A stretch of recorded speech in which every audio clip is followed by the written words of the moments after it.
Welcome to the tripod. Welcome to the tripod.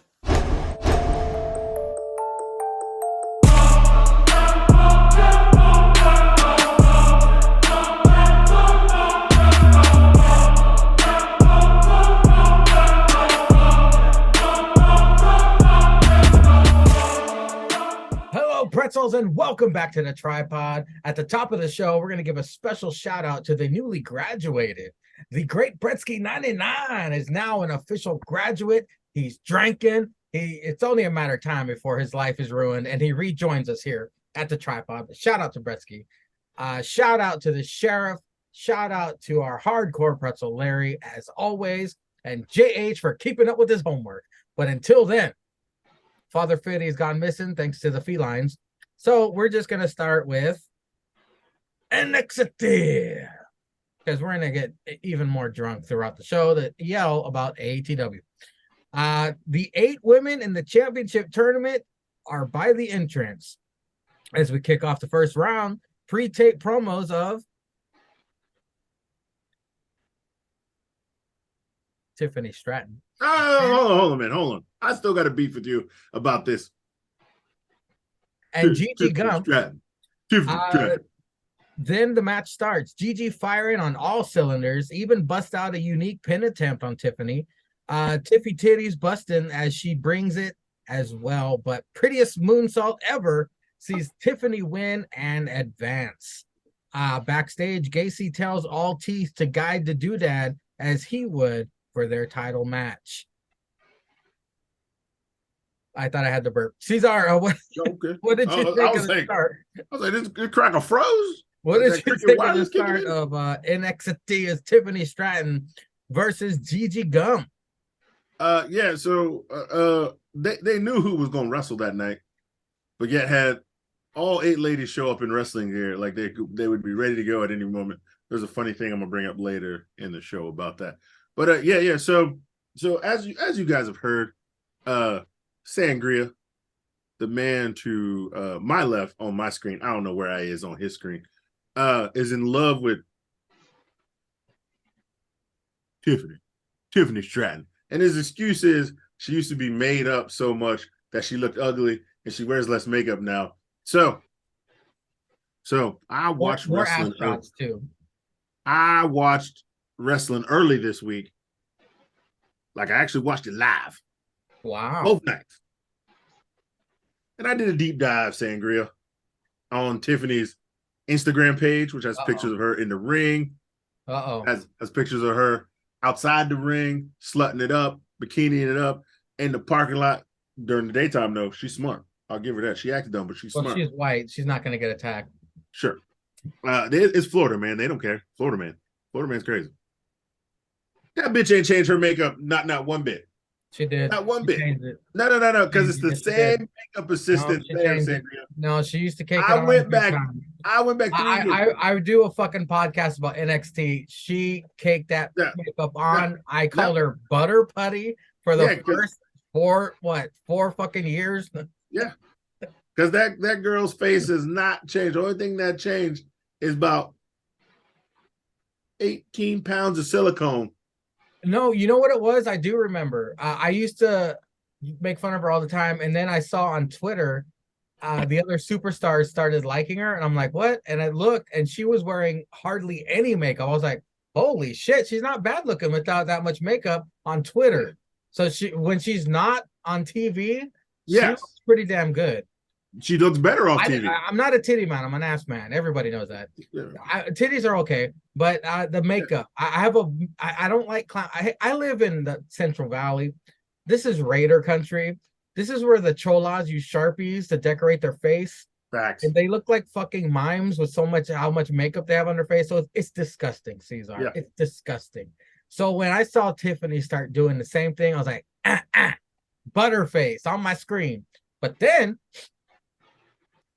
check that bitch on Twitter. I saw that twatter, and now I'm a changed man. So you're saying she has Britt Baker effect? What do you mean? What does that mean? No, the doctor looks way hotter without all that ATW makeup on. Yeah. Yeah, you're right. When you watch her Instagram stories and she has like light makeup on, or she's at the dentist office, you're like, I was like, Well, on that oh, show, baby. the I know, show they do baby. after AEW All Access, she actually looks pretty decent on All Access as well. Because she's not made up to go Yeah, out there she with all doesn't that have 4 tons red, of makeup orange, on. sparkly shit all over her face with the Yeah. matching lipstick. But when you see her like having dinner with Tony and them during the holidays, and she's just got like the natural face on, I was like, God damn, she done went up about 3 pounds. So if that's the case, Sangria, who's telling these bitches to kick on the makeup for TV? Are the they producer, insecure? They're like, I gotta have this makeup on my face, or I don't know, man. You know, them niggas paying makeup artists, they're like, go nuts. fucking got a shotgun, the shotgun of makeup like Homer and fucking The Simpsons. Sap artist Camilla looks better with the makeup on, but she doesn't go crazy. Well, what'd you think of the match? Match was good. Match was good. We all know Gigi's coming along great, and she can wrestle, and that old Tiffany getting better in the ring by every match. Still don't see what's wrong with her other finisher, but yeah, if you want to rock the prettiest moonsault ever, shout out to SoCal Cracker, who used to rock that, an ROH legend, TNA legend. Sorry, TNA legend. I think he's wrestling ROH. Whatever. Christopher Daniels with the BME, best moonsault ever, who used to hit it the same way. Shout out to him if she gonna rock that and take it forward. She ain't missed yet, so she can keep rocking it all she wants. Yeah, sucks for Gigi. But Tiffany is the, let's just say, better overall talent to figure out these brackets to move on. So I ain't got no problem with that. Sticks, am I wrong, or ever since the split with JC, has Gigi been losing? Like, she is just like, she lost her mojo, and then she tried to make us feel sorry for her brother, and it just got worse. Like, what do you think of the first match of NXT, Sticks? I thought it was okay. I mean, it wasn't a typical banger that NXT has, but I mean, it was an okay first match to have as a tournament and to start out. And to agree with you on that, I totally agree with you. I mean, I think she's had like what, one-ish win since she's kind of split. I was kind of. But she beat JC. She beat JC, then lost to JC. Then yeah. I think we were all kind of hoping maybe we're gonna kind of have her do a Priscilla Kelly adaptation of her character, like a WWE version of it, and we have gotten far away from that. We have gotten the sympathetic, my mom abandoned me, so you know the whole sorry character, and that's not her. I mean, they need to, if you're gonna do a reboot, I mean, I guess you need to do it really quick with her and have her get to the maybe watered down version of Priscilla Kelly for WWE. But I mean, this is far from what I thought we would get with Gigi, and even far from what I thought we'd get from her with the split. Like, I thought maybe we would get sort of what we thought she was going to get before she joined Toxic Attraction. But the road that we got, I mean, there was even rumors with her, because she sent out that tweet of, I think it was, what was it, I missed PK, which was supposedly supposed to be she missed Priscilla Kelly. So we thought, I mean, I thought maybe that was the cry of, okay, WWE, she doesn't like the direction you're going with her, so we need to do something different. So maybe we get that since she's lost this tournament. I mean, I don't know. I gotta assume that we're gonna probably get her in JC at Battleground, and maybe it's the end all be all between those two, and then maybe we get a reboot. I don't know, but we gotta do something different with her, because she's not even treading water. I think we're starting to see her sink if she hasn't been sinking already. And you gotta do something different with her. Or could this be they're tearing down the character to rebuild her as Priscilla Kelly? I hope so. I truly. JC, if we think about it, JC is unknown. People know Priscilla Kelly. Well, wrestling fans like us know Priscilla Kelly.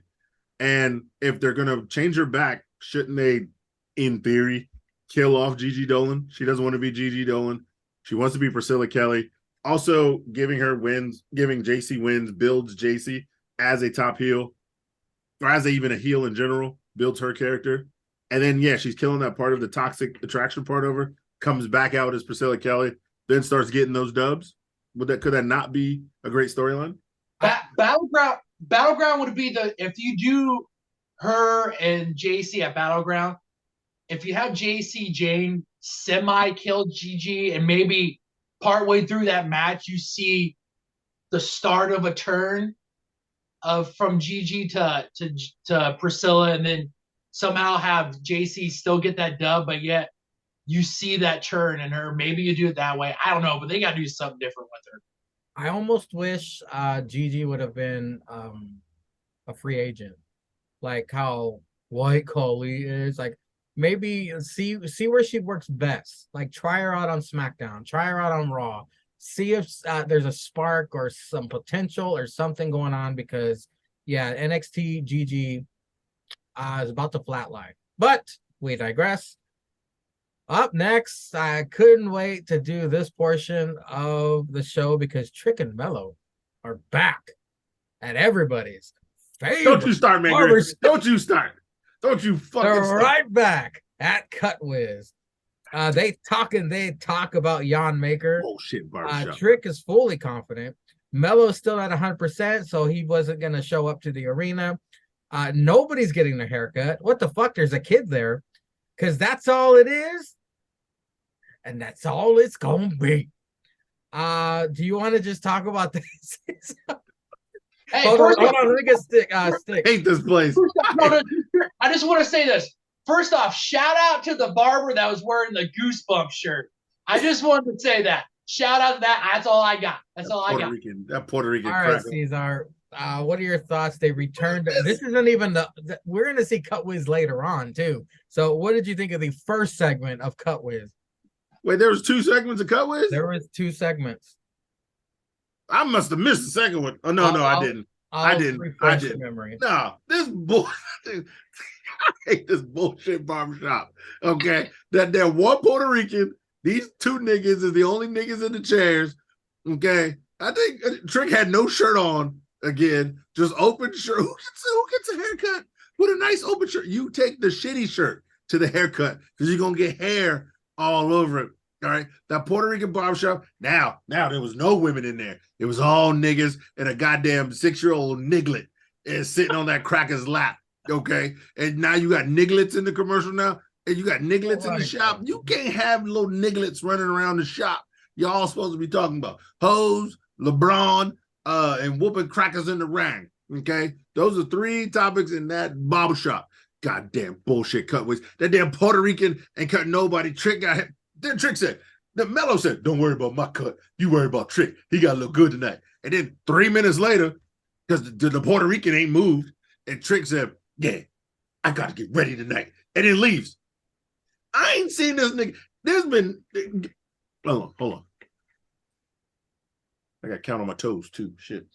There's been 12 goddamn promos in this bullshit barbershop. And that damn Puerto Rican ain't picked up a cutter once. I don't even know if there's electricity in that building except for the lights. That nigga ain't hit just lie to me, nigga. Lie to me. Have somebody else in there and him just pulling the drape shit off. Come on. Like, come on, Trick. Come on, we busy in the shop today. Just this damn seven niggas and a niglet just sitting around laughing, and they talking whoop that Trick. Whoop that Trick. God damn it, this ain't hustle and flow. Sweep up some hair or something. Yeah, but the niglet should have been sweeping up hairs and shit. Get the little niglet a job. That's the niglet job. That's some cracker trying to get off the street. That looked like the kid I sent 10 cents to that I'm supposed to be supporting off the commercial. You probably did. That damn 15 cent Melissa Milano looking fine. It's 3:27 in the morning. That bitch crazy. It's a Saturday night. Bitch crazy as hell. But she got that fire between the legs. The crazy one's got that fire. Okay. Goddamn, I'm trying to hit that from the back and ask her who's the boss. Her and Rose McGowan probably got to be the best fucks of all time. Of all time. But if we gonna have that next Krumhoffs, crazy white bitches who is the best fuck of all time. Alyssa Milano and Rose McGowan got a first round bye.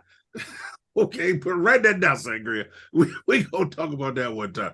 But yeah, Well, you got to put down. Rose McGowan was the chick that made Marilyn Manson get rid of a couple of ribs. ribs, so he can suck his own. Yeah, she get a first round bye. Yeah, you got these bullshit ass niggas. One of them with dreads, both of them with braids and dreads. What you trying to line up? You trying to get them to push your shit back to here? Huh? Look like Tennessee Goo, nigga? Huh? Way back here, nigga? Huh? You don't know about Tennessee Goo? You watch Sunday Night Skis, bitch. Yeah, I got a promo in my rant, nigga. Promo for this channel, Sunday Night Ski, in the goddamn rant. 8 niggas, 1 niglet. Put some Hardy sauce. We got nigglets in the shop now. Get 4 nigglets, put it in the box, give them some Chick-fil-A sauce with your bitch ass on the Lord's Day. On the Lord's Day. Other than that, Cesar has no thoughts on the subject. No bullshit. Yeah, I'm saving rants for ATW. But don't think this damn bullshit. I almost didn't kick this TV over this bullshit barbershop. Oh, it's not over yet. Up next, the NXT Tag Team Champions, the Gallus Boys versus Doodad with all teeth. Chaos to start. I appreciate the slight pattern change to Gallus's gear, giving me Sandman vibes. Shout out to Spider-Man. Tony D and Stacks watched match as well. Ivy was bothered by the Creeds goofing around. This is a good tag team match. Of course, these 4 have history from the UK.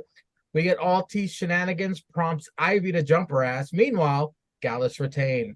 Chase U chatting backstage. Big Body who the disrespects Thea. Duke approaches and says Thea got an 88 on her test. He's still carrying the trophy, by the way. BBW, that's Big Body Hoovy, says he knows this is the scheme. Duke says he's gonna get an Andre Chase size ass whooping. Somebody is watching the attacks on NXT. A woman in a hoodie. Another Jism member, perhaps? She flicking that beam like me. Cesar, what'd you think of the tag team championship match? It's Gallus versus the Doodad. Yeah, man, this was good. I think Book said it was good too. Book won't cooning at first for that first match. He was slightly cooning. He was on like a level 3 coon for this match, but he was really cooning later. God damn it, he said a good line later too. Hopefully Sangria wrote it down because I was laughing because Book was on full coon mode. He was super cooning like Goku, had golden hair, nigga. Shit was standing up top. I seen it. Imagine if I named the episode Super Coon. Why not? I don't see why not. Super cooning. Damn right. Write that shit down. That's one for the future. When everybody gets racist again, we can start writing shit like you need to also start writing down the coon levels because we gotta keep track of this stuff. Coon levels go 1 to 10. We all know when Book's on a 10. So they saying caviar wishes and bullshit like that. Anyway, I digress. Yeah, it was a good match. Doodad and them was taking it. Sick Vic was bringing up the fact that they got history in UK and that actually that Doodad was the first ever UK tag team champions over there, taking to them crackers from the jump. You better get them crackers something. Give them time, get them crackers something to keep them there. They don't leave these contracts. I mean, I know this Doodad shit ain't really working for them, but they still putting on that heat in the ring. You better do something. I'm talking to you, nigga. I'm talking to you, nigga. Sorry, I'm drunk. I'm talking to you, nigga. I don't know my left from my right. You better do something, okay? Don't let them crackers get away, okay? Okay, anyway. Yeah, Big Ive. Big Ive said, I'm sick of this shit. I'm going out there to handle some business. That's what I'm talking about, Big Ive. Get out there and whoop that bitch ass. I don't care who daughter she is. That cracker is in Fast 12. He ain't worried about that bitch. Big Ive out there causing the distraction. Them crackers get the win. Joe Coffey sitting there all mad. I don't know why he's still mad with a win, but that's just his gimmick, I guess. I don't know. He's just gonna be mad. Sure, whatever. It's a great match though. Great match. I liked it. Keeps things fresh around there. It's a good tag team match. Chase U, we got Duke and Big Body who v Button Heads. Yeah, I don't know who this cracker was that walked in. But yeah, Duke got to handle business. Mr. Chase, he a little down, he a little out. Okay, the MVP stepped up. He got to handle some business. You need an assistant principal around this bitch. Okay, just can't be the dean. There's assistant deans and shit. I'll be assistant dean. Call me up, man. I'll come down and teach some crackers. I'm gonna teach some crackers the real history of wrestling. Okay, There's going to be a class. I'm going to teach the African Studies class. I'm teaching about New Jack. Okay. I'm teaching about the nation. Okay. I'm teaching about Rocket Johnson. Okay. The JYD. You know that's damn right. And I'm also teaching them about, the tribal chiefs and them before the tribal chief. Because we all know what Samoan in Hawaii stands for. We all know. So I got to teach that too. That's African Studies. You damn right. I'm teaching about Kamala. Okay. And I'm teaching how to pipe white bitches on the weekend when they're married, but their husband's in the military. I'm definitely teaching that. I'm definitely teaching that too. Okay. That's Duke University. Let's also say Cesar will teach street studies. Damn right. And he will also teach you some sex education. You damn right. And see, ain't no textbooks. I don't need no $1,000 textbooks. Okay. Everything coming straight from the heart. Take notes. Okay. And see, Cesar, when he gets to Chase U, he's gonna be smart about it. He's gonna teach a mixology class. You damn right. Mixology class. That's the elective. That's the bonus elective. Okay. Is mixology with Professor Cesar. It's gonna be at the local bar from happy hour, 6 to 9. And I better see you there, and you better be back in class because I have a 7 a.m. class. Because I'm gonna be there. Let's be honest. There's 3-ish professors there. You want to go? There's Andre Chase. Mm-hmm. There's Duke. Okay, Duke. And then there's Cesar. I mean, these Duke's guys. Like a teaching assistant. Yeah.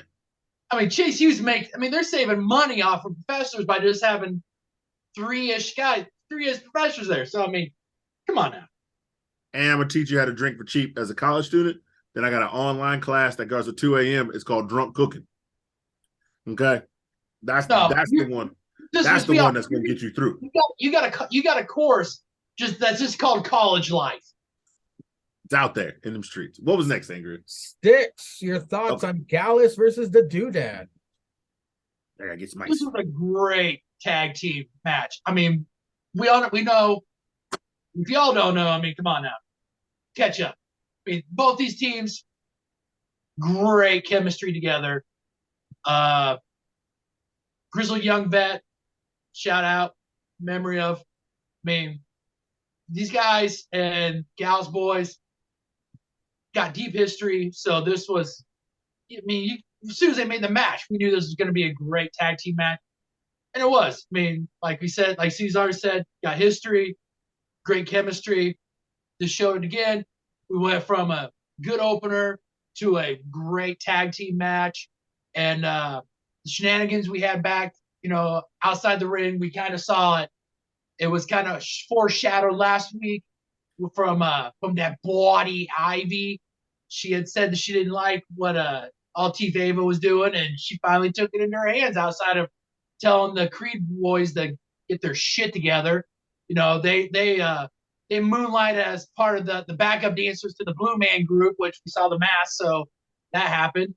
And we had the backstage. How could you not know the man who had a top 10, top 5 selling Christmas album, that big body pillow Javi? He had that. I mean, this man, yeah, we saw it. He had top selling Christmas album, had a body pillow, and this man still moonlights as a wrestler. I mean, this man's doing it all. That big body Javi energy. We saw it. He was backstage letting the boys letting that big Duke energy man know it. He was telling them, and we would see later on what Big Body had in the ring. So it was a good promo. But Duke he's substitute teaching for Professor Andre Chase, and it was a good backstage segment. I'm just gonna say his name is BBW versus Duke Hudson with Thea. Vic says that Chase U serves up a good chicken parm in the cafeteria, poking fun at Book from last week because he was fucking door dashing. But a little dash of racism at saying the chicken parm. Come on, Vic. Then they start bickering about Javi. Book thinks Duke should be president of Chase U. Javi dominates till Duke hulks up. He hits the edge of Dookie for the win. Damn, Thea is a great character. I love her facials. She is fully committed to this character. It's very entertaining. Only 19 too. Yeah, only she's 19. so damn young, so it's only up from here for her. She is living Great Bretsky's dream. Mr. Stone and White Collie backstage, rapid fire questions. He's still trying to find out about the photo of the scarred child. Some dude gets roughed up. I don't know. I didn't really care. Gallus and Creed's altercation in the NXT kitchen. Sticks. BBW versus Duke Hudson. What do you think? This was a good match. I mean, you got to build Duke up, and you still got to be able to build up big body Javi.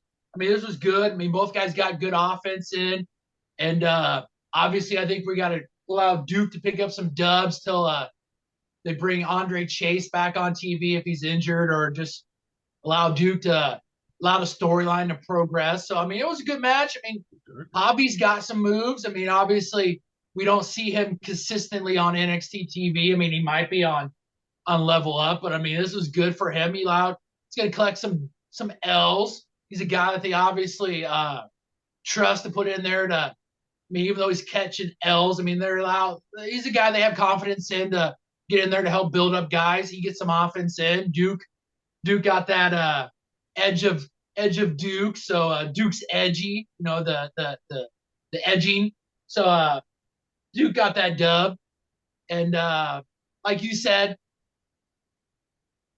Thea's good outside the ring. I mean, she's a great character outside the ring. She's good inside the ring.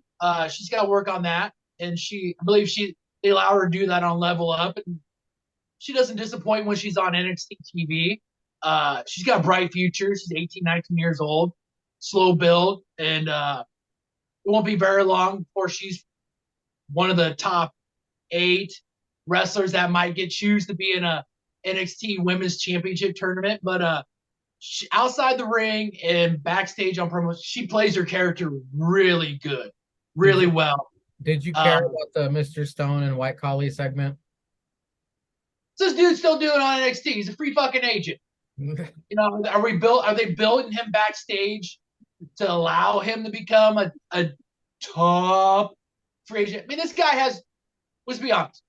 Do we really care if this guy makes it on the main roster? No. I mean, this dude, whatever visions Vince had, yeah, dude, should be just like your mustache, Gandhi. I mean, this guy, he's a future jobber for the main roster. That's all he should be, and that's all he's gonna be. So, I mean, I could care less on it. Well, I think they're trying to garner sympathy for him because, I mean, you can kind of put the pieces together. Do you feel sorry for him? No, I don't. No, because we've all been through shit, and no one's giving us a fucking contract at NXT. Cesar, what'd you think? Big body Hoobie versus Dookie. Oh yeah, man. So that boy Duke, okay. He talking all that trash. He doing all that work, but yeah, he puts on a hell of a match. And there's this guy who just, I don't know, came out the back. I don't know where he's from or what he does. I don't know what he does. Man, he was looking good. Then he signed this guy. Is he just a local talent? What's the deal, I don't know. I don't even remember his name. I don't know his name. No, this cracker. I don't know where he's from. Is he one of John Cena's kids? Because I can't see him nowhere else. I ain't see him nowhere else. This cracker. Back to a man that has a top-selling Christmas album. I don't know what you're talking about. This cracker sing? He sing? Drop me his Spotify sticks. I might listen to it. He sings enough to get Tatum Paxley outside the ring, so he's doing something. Ain't that who's Tatum Paxley? Oh, is that bitch you used to roll with Dolly now? Yeah. Send me his Spotify sticks. I need some background noise when I'm the Hennessy Ronin. You know what I'm saying? No, you do that on Saturday with Dynamite. That too. Yeah. I need a better soundtrack instead of listening to Jake. Anyway, I digress. Yeah, this was a great ass match. We all knew Duke can wrestle. He just doesn't have a character we like until now. Because yeah, we didn't care about Poker Duke and I think there was something else. Nobody cares about that. But with Andre Chase University, Duke has found his way. He's found a good character he can sink his teeth into. Now he can be an asshole again. He's the MVP. He feels like he's on top. He's taking over. That's what Duke wants to do. I ain't mad at it. So yeah, he's out here whooping ass, taking names. And Thea Hale's always great. She ain't never bad. Okay, always great. Thea Hale. She fucked that one guy out of the university, and now she rolling with Duke and Andre Chase. And now she getting matches, not just mattress matches with Brody. Now she's getting matches in the ring and doing work. And I ain't mad at it for that. Salute to you for your service. Do you want to say anything about Mr. Stone and White Khali? Fuck them crackers. Next case. Up next, Eddie Thorpe versus Damon Kemp. Damon with a huge DK Superman style in his singlet. Eddie held his own. Damon uses ring apron to help him escape submission, but it doesn't matter. Eddie wins with the for sure not going to be on Hulu match of the week. Kiana fully confident heading into the tournament. Jan Maker going to put Trick in some same hospital as Mello. Yeah, let's get this crap out of the way. Cesar, did you watch Eddie versus Damon? Yeah, what is this Moon Knight? Is the one cracker Moon Knight? Was he the DJ cracker or was that another cracker? Oh, I think that was a different one. Wasn't it, Sticks? No, this dude was the DJ. Because I remember when they brought him in, I had to look it up, and this dude was I think he went by like Carl Frederick, something like that in New Japan. He came from New Japan, but I don't know if they're trying to change it up. Yeah, he came in as the DJ guy. Oh yeah, so this is Moon Knight, the Indian DJ that was out in the desert getting it in. Yeah, okay, Moon Knight, man, he was impressing me, Sangria. I ain't gonna lie. I ain't know nothing about him. I know he's from New Japan. You know, Sticks knew that cracker. He watched 8 times more wrestling than we do. Did he just crash that? Did he try the DJ character for a week and is like, fuck it, I'm doing something? Well, I think it was just the promos. He was like, I'm a DJ and I'm in the desert. They did it for a couple weeks. I think Book made a reference about him being a DJ, but that thing got just like the record scratch. That thing cut. That nigga was trash. His Spotify only got like 2 views. They said trash is bullshit. So yeah, all right, fake ass Moon Knight versus Damon Kemp. DK. Damon Kemp, I'm calling that nigga Carlton. He wanted to be black so hard, but he white as fuck. Okay, this Carlton ass nigga was fighting old Moon Knight in the ring, talking about he's gonna whoop his monkey ass and all this other bullshit. They had an alright match. It wasn't bad. It wasn't bad. It was like, as we like to say, decent at best. I wasn't too mad at it because Moon Knight's still fresh. He fresh in my eyes. He out here like no West or no Dragon Lee having bangers out the top. And plus, he's working with Damon Kemp, so I mean that's already like negative 12 points right there on the judging scale. But yeah, I wasn't mad at it. It was fine. Sticks, Eddie versus Damon.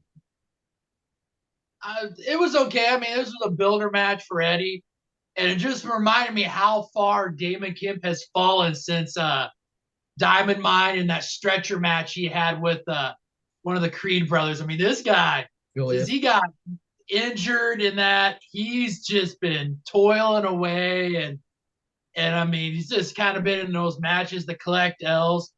I mean, it was an okay match. I think they're going to keep building something between him and Eddie, because as soon as he took that elbow, he was complaining to the ref about the ring apron. But I mean, it's just like, you grabbed it, man.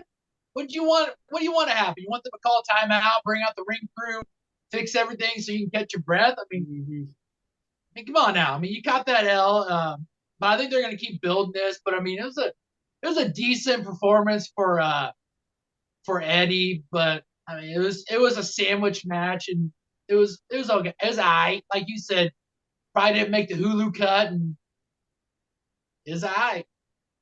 Up next, hell yeah, it's Dijak versus Dragunov. These two fuck each other up immediately. It's a motherfucking chop fest. Chop for chop, punch for punch, tit for tat. Dragunov beat red, and Dijak's fingers about to be crooked. I love that spinning Das Boot from That boot. Dijak. The Thin Boss Man has had enough. He attacks with chair, giving Dragunov the DQ victory. Dijak continues a punishment afterwards. Dijak traps Dragunov under the stairs vertically. I have never seen that before. That was pretty fucking cool. I'm digging this feud, and their matches are fire. I can't wait to see the follow-up after this. The Big Strong Oi, steaming and meditating in locker room. Wes approaches and says he ain't seen this much smoke since he hung out with Riddle. Says he has Tyler's back like he had his. Danny Palmer's TikTok sees BJ versus Tank and Hank set up. I keep thinking it's for next week, but it is for this week. Like every time he goes, for next week, okay. And I put in my notes, okay, it's for next week. And the next segment, here comes Tank and Hank. But anyway, I digress. Styx, Dijak versus Dragunov, another chapter in this feud. Whew, I would tell you this: we're all fans of Dijak. We've been fans of him since he was Dijakovic. I'm happy for him with this. I mean, you get fucking Dragon Zord and him. I mean, I was hyped for this when they made this. I mean, I knew this was gonna be violence at its best. And this match did not disappoint. I mean, as soon as Dragunov fucking started laying in those chops, I mean, you saw the blood blisters form, and you knew it was on. I mean, this was a hard-hitting match. This was a great match to have, regardless of if it got a DQ finish. I mean, this is building towards either us getting another hell of a good match next week, or even if we get this at Battleground. I mean, I'm all for this. Like you said, the Dijak stacking the steps on Dragunov. That was awesome to see. This was, I mean, regardless of what we got for the finish, it left you wanting more. And I can't wait for us to get more. This is going to be a hell of a feud, hell of a program between these two.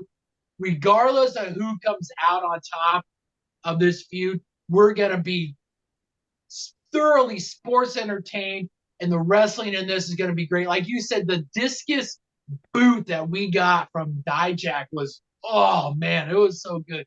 This match is good. I can't wait for us to get more from this, and I was entertained with this. I can't wait for us to get more. What we have after this one? We don't have to talk about it. What I'm thinking is there's probably going to be a lockdown match like he had with Tony D, possibly versus Dragunov. That would be good. But Cesar, what do you think? Dijak versus Dragunov, the next chapter. See, you dumb niggas. You dumb niggas on that show we gonna talk about next. You skeeted up fuck. This is how you advance a story with the same two motherfuckers while keeping it interesting. God damn it, they should charge, what they charge for Gordon Ramsay masterclass? $250? They should charge masterclasses for shit like this, god damn it. Because what we had was two motherfuckers who've been fucking with each other for a while, and they've just been fucking each other backstage, okay? They finally is like, we gonna fight in the ring. Cracker came out, Dragunov, doing his shit, getting the crowd hyped. People had their dick out because they know it was going to be a good-ass match and they was going to jerk to it. Bitches had their titties and flicking their beans like old Beth Phoenix. Yeah, getting the old Rocky 3.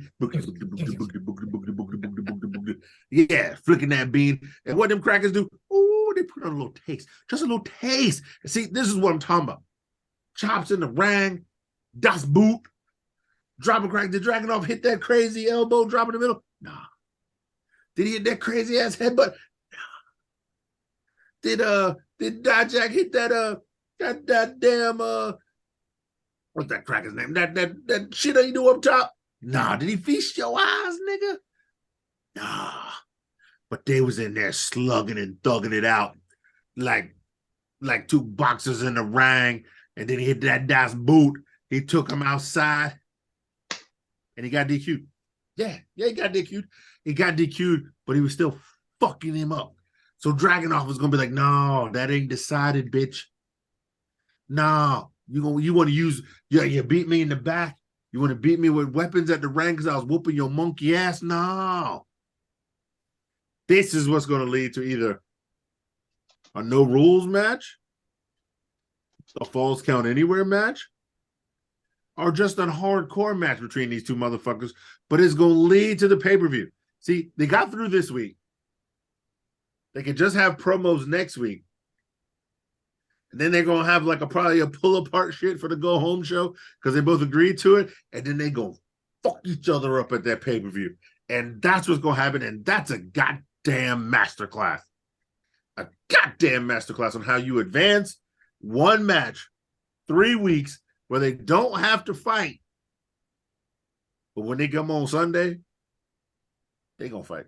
And then the sad part is, I want both guys to win. I'm sorry. I want both guys to win because I want Dragunov to win to keep having forward momentum because we don't know when he's going to leave us when they really build this NXT Europe shit. And we know Dragunov gone. He's going to go back to that. And he probably going to be out there main eventing that shit. So we don't know how much Dragunov we got left. But this new brand of Dijak, this Justice shit, I need this shit. You need to take this shit, let it run its course now, and send his ass right back up. Because I need this shit on this TV. I need it on that. You need free agent this nigga. But free agent this nigga all the way from NXT to Raw to SmackDown to smack your mama on the ass. I don't care what show it is. Okay, level up, level down, level your mama's anus. That's BQ. That's what he said. That's not me. That's what he said the other day. He was texting me about You know, Blokey. You know what I'm saying, blokes? You know what I'm saying, blokes? But I'm saying, these boys, this is what you do. You got to get DQ'd so you can up the level of the match. They're not just going to have a match. They're not. They can't just have a match after this.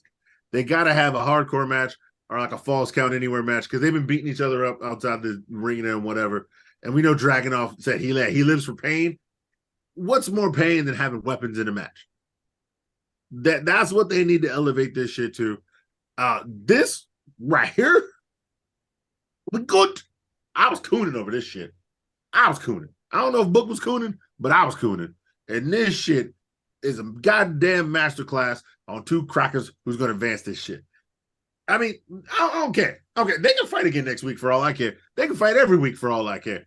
But if I don't care. They end up on the pay-per-view in a fucking hardcore match or something. That's all I care about. No, That's all I care about. Book was door dashing Popeyes. Up next, Probably was. Charlie Dempsey Dry ass biscuit versus Tyler Great with Wes. This is a great technical matchup. Counter after counter, and then Hipster Gacy out talking to Wes. Gulak gets upset.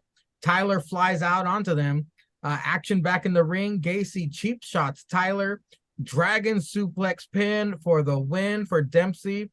Gacy is the foreign recruiter, I guess, because all of his stable are from across the pond. Up next, here we go, Cesar.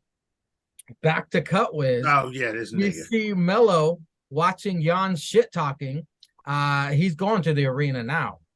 It looked like the place had emptied. It was just him and the Puerto Rican barber guy. Yeah, the little nigga had to go home and take a nap. I think someone was recording on their cell phone. It might have been NXT Anonymous. I don't know, but yeah. Bitch was flicking her bean to watching the cameras everywhere. Speaking of flicking beans, it's Kenzie. This time she's with Dragon Lee. Dragon says Noam Dar sees him as a threat. Then Supernova 11 appears on screen behind him with a video promo package choosing Dragon to be on the returning Supernova sessions. Cesar, we got Charlie Dempsey versus Tyler Great. What'd you think? Bitch, this shit was goated.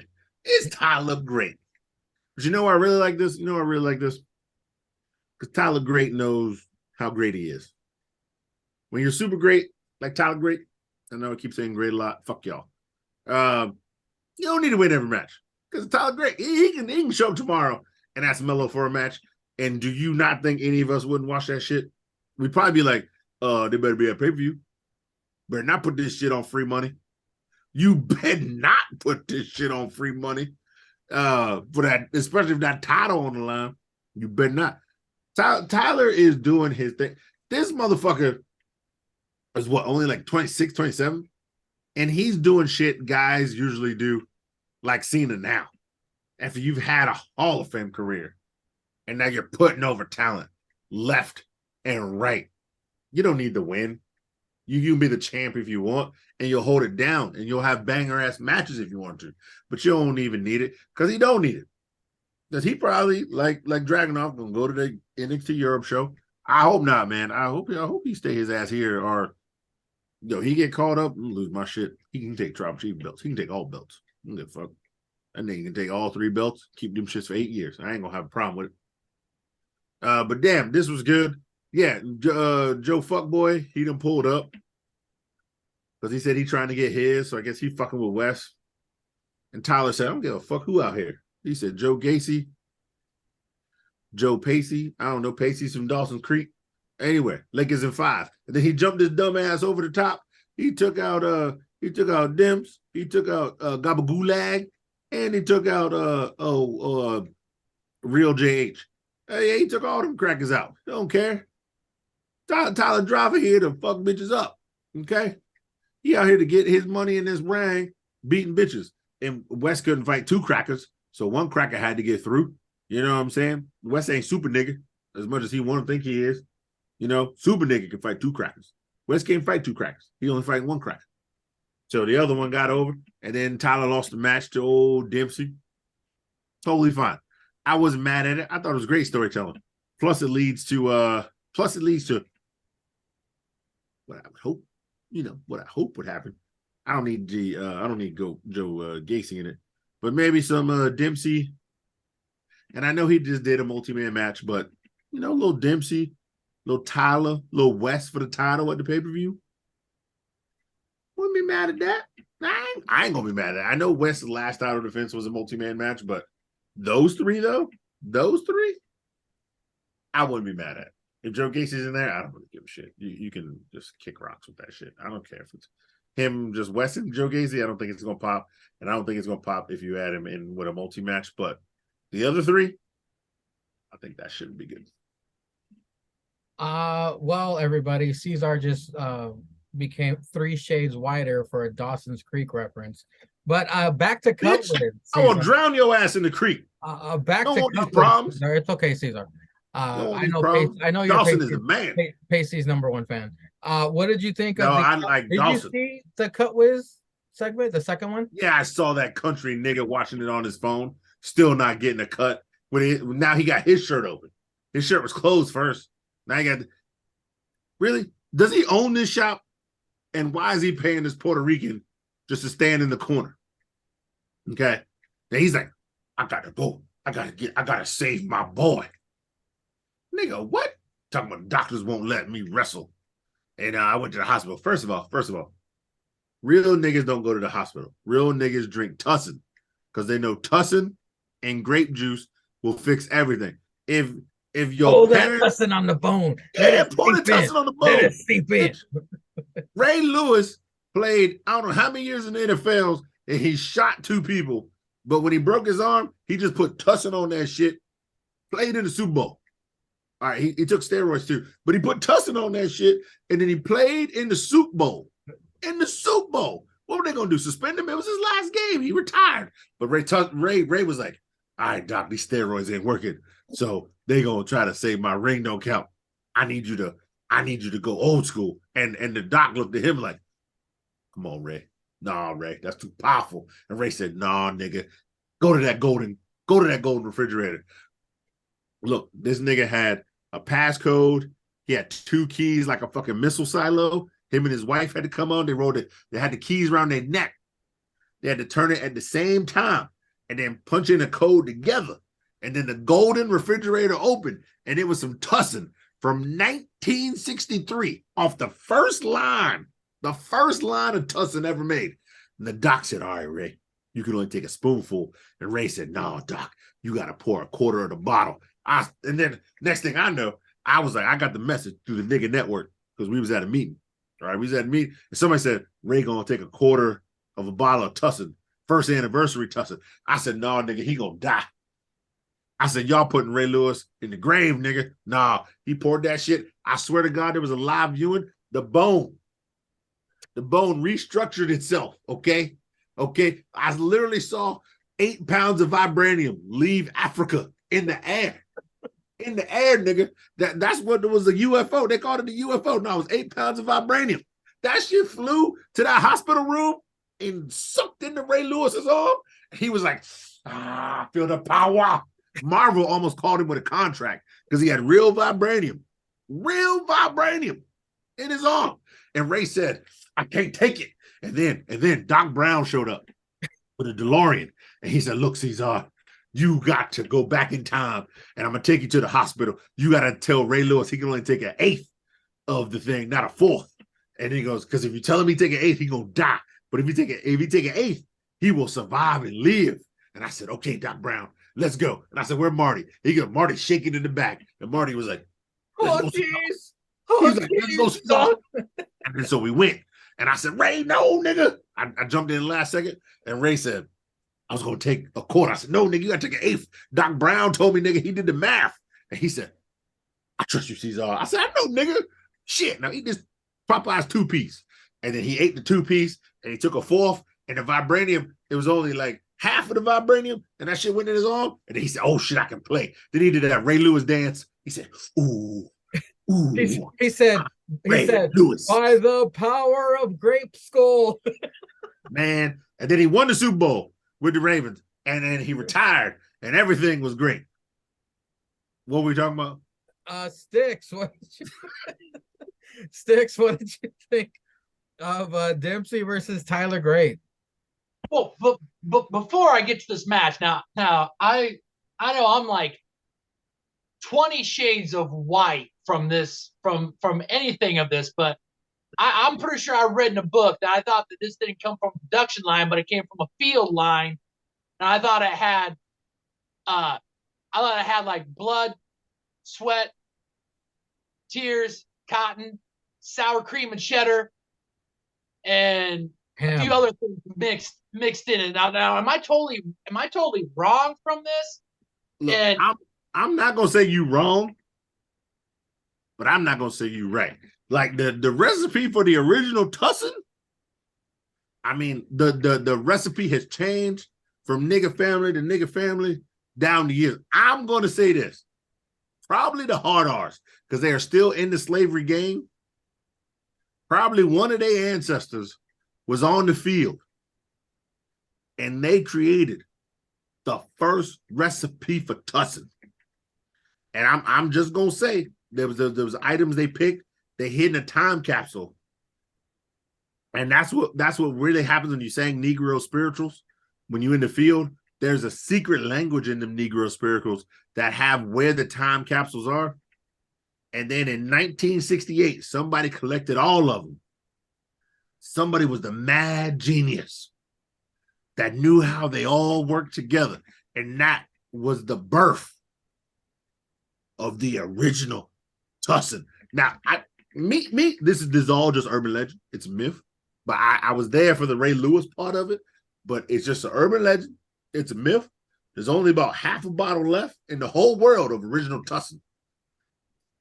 That shit more expensive than vibranium, platinum, silver, and a virgin's pussy all put together. If you count all that shit and add it up, put it together, it's worth more than that. Like 18 billion times. This shit would put this shit, if you had that bottle, Jeff Bezos would be poor compared to you. That's all I heard.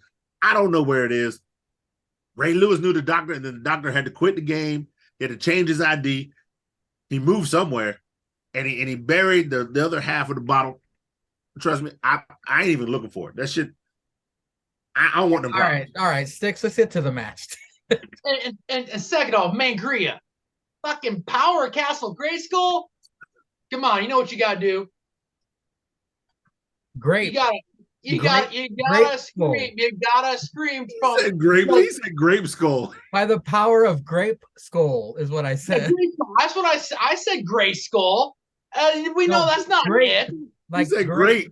Yeah, well, like great cool. No. You know that's totally wrong. You gotta give the shout out to Wakanda. You gotta. There's this in wrestling, and then there's We're getting this canceled. We're definitely getting that gets canceled after you this story. everything. This is you don't even need to say Wakanda. You gotta just do this, We're and getting canceled. everything unlocks. Now that's just what I hear. That's what I've supposedly Okay, seen. okay, let's get to the match. Okay, now the match. We know there's one man that can take an L in this, that can further a storyline and still come out looking, smelling, feeling like $1,000,000. And that's Tyler Gray. And we got to know where this is going. I mean, we know that there's probably been Wesley's coming off of a 5-way, but do we not think that we could be heading down this way for another fatal 5-way at Battleground that has Wes, the great that is known as Tyler, Gabagulak, Charlie, and then now NXT JH sniffing around this now. I mean, we gotta be getting this. I mean, I we wouldn't got be mad at that. I'm not gonna lie, I wouldn't be mad at that. We got the tag match next week. We know NXT JH is sniffing around looking for some cheese like the rat that he is. I mean, we know that's what we're probably gonna get. I mean, Altif Ava's giving him the green light to go take care of himself when she's not taking care of him backstage. So I mean, but outside that, I mean, this was a good match. I mean, Tyler's a man that can come out,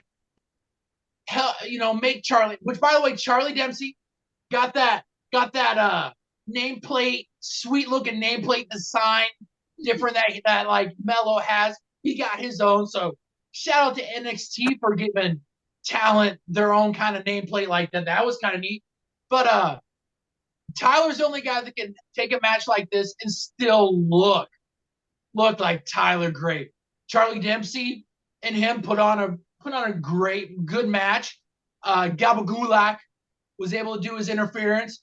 Wesley's out there. Joe Gacy came out looking like the Colt leader recruit that he is. Tyler got nailed over the head by Joe Gacy, took that L. But I mean, Tyler is the only man that could do that, and probably could show up on NXT next week and challenge Mello for an NXT title match. And you'd be like, hell yeah, let's go. Give that to me. So it was a good match. I mean, Tyler Gray out here putting talent over like the great guy that he is, and I'm not mad at it. Up next, Tank and Hank versus BJ. Not so friendly competition. This is a Donnybrook. That's what this is. Hard hitting honkies, honking. And Book goes from 6 to midnight. Tank loses tooth and shoves it in his singlet. BJ pick up the win in this hard hitting short match. Book is gagging about the tooth. Lyra video, don't care. Hard hitting home truth with Nathan Frazier talks about the draft and Noam Dar. Then we get Lyra versus Kiana. Again, Lyra and Kiana improving their skills. It wasn't a boring match. There's stakes. There's Book. Oh, there's Book pooning. There's butt meat. Book shouting that Kiana is single. Kiana is a hottie biscotti. There it is. He was cooning. Like I said, though, this could possibly be Kiana's best one-on-one match. However, Waffle Jalapa, Lyra wins. It was a decent match. I'm pretty rough on Lyra, but I ain't gonna lie, it was entertaining. Gallus celebrating in bar. Stax and Tony approach. They want a title shot. Joe busts out the club and says, "Scram." They're outnumbered, so they leave. Sticks. Tank and Hank versus BJ. Yeah, this was a hard-hitting tag team match. Briggs and Jensen, they're already established tag team. Hank and Tank, they want to get those reps in. And I'm not going to lie, for just a pretty much made-up, thrown-together tag team, they look pretty good. Yeah, Tank took that boot. Man looked like he's gagging, and the next thing you know, you see him spit a tooth, and instead of just chucking the tooth outside the ring, this man takes that tooth and sticks it in his singlet.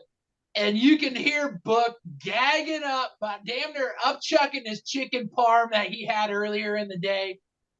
But this was a good tag team match. I mean, I didn't really have high expectations for it, but I came out of this match like, hey, both these tag teams, they ain't bad. And we know NXT, they got to build up some tag teams in the men's and women's division. And both these tag teams, they look pretty good after this match. So I'm not going to complain. It was a good tag team match just for a match that was thrown together. Let's talk about Lyra versus Kiana. Like you said, and I totally agree, I think this was the best singles match for both these women. We talked about, I think it was it the NXT tag team women's tag team championship match? I think they that was before our main event that we thought that Kiana looked really good in.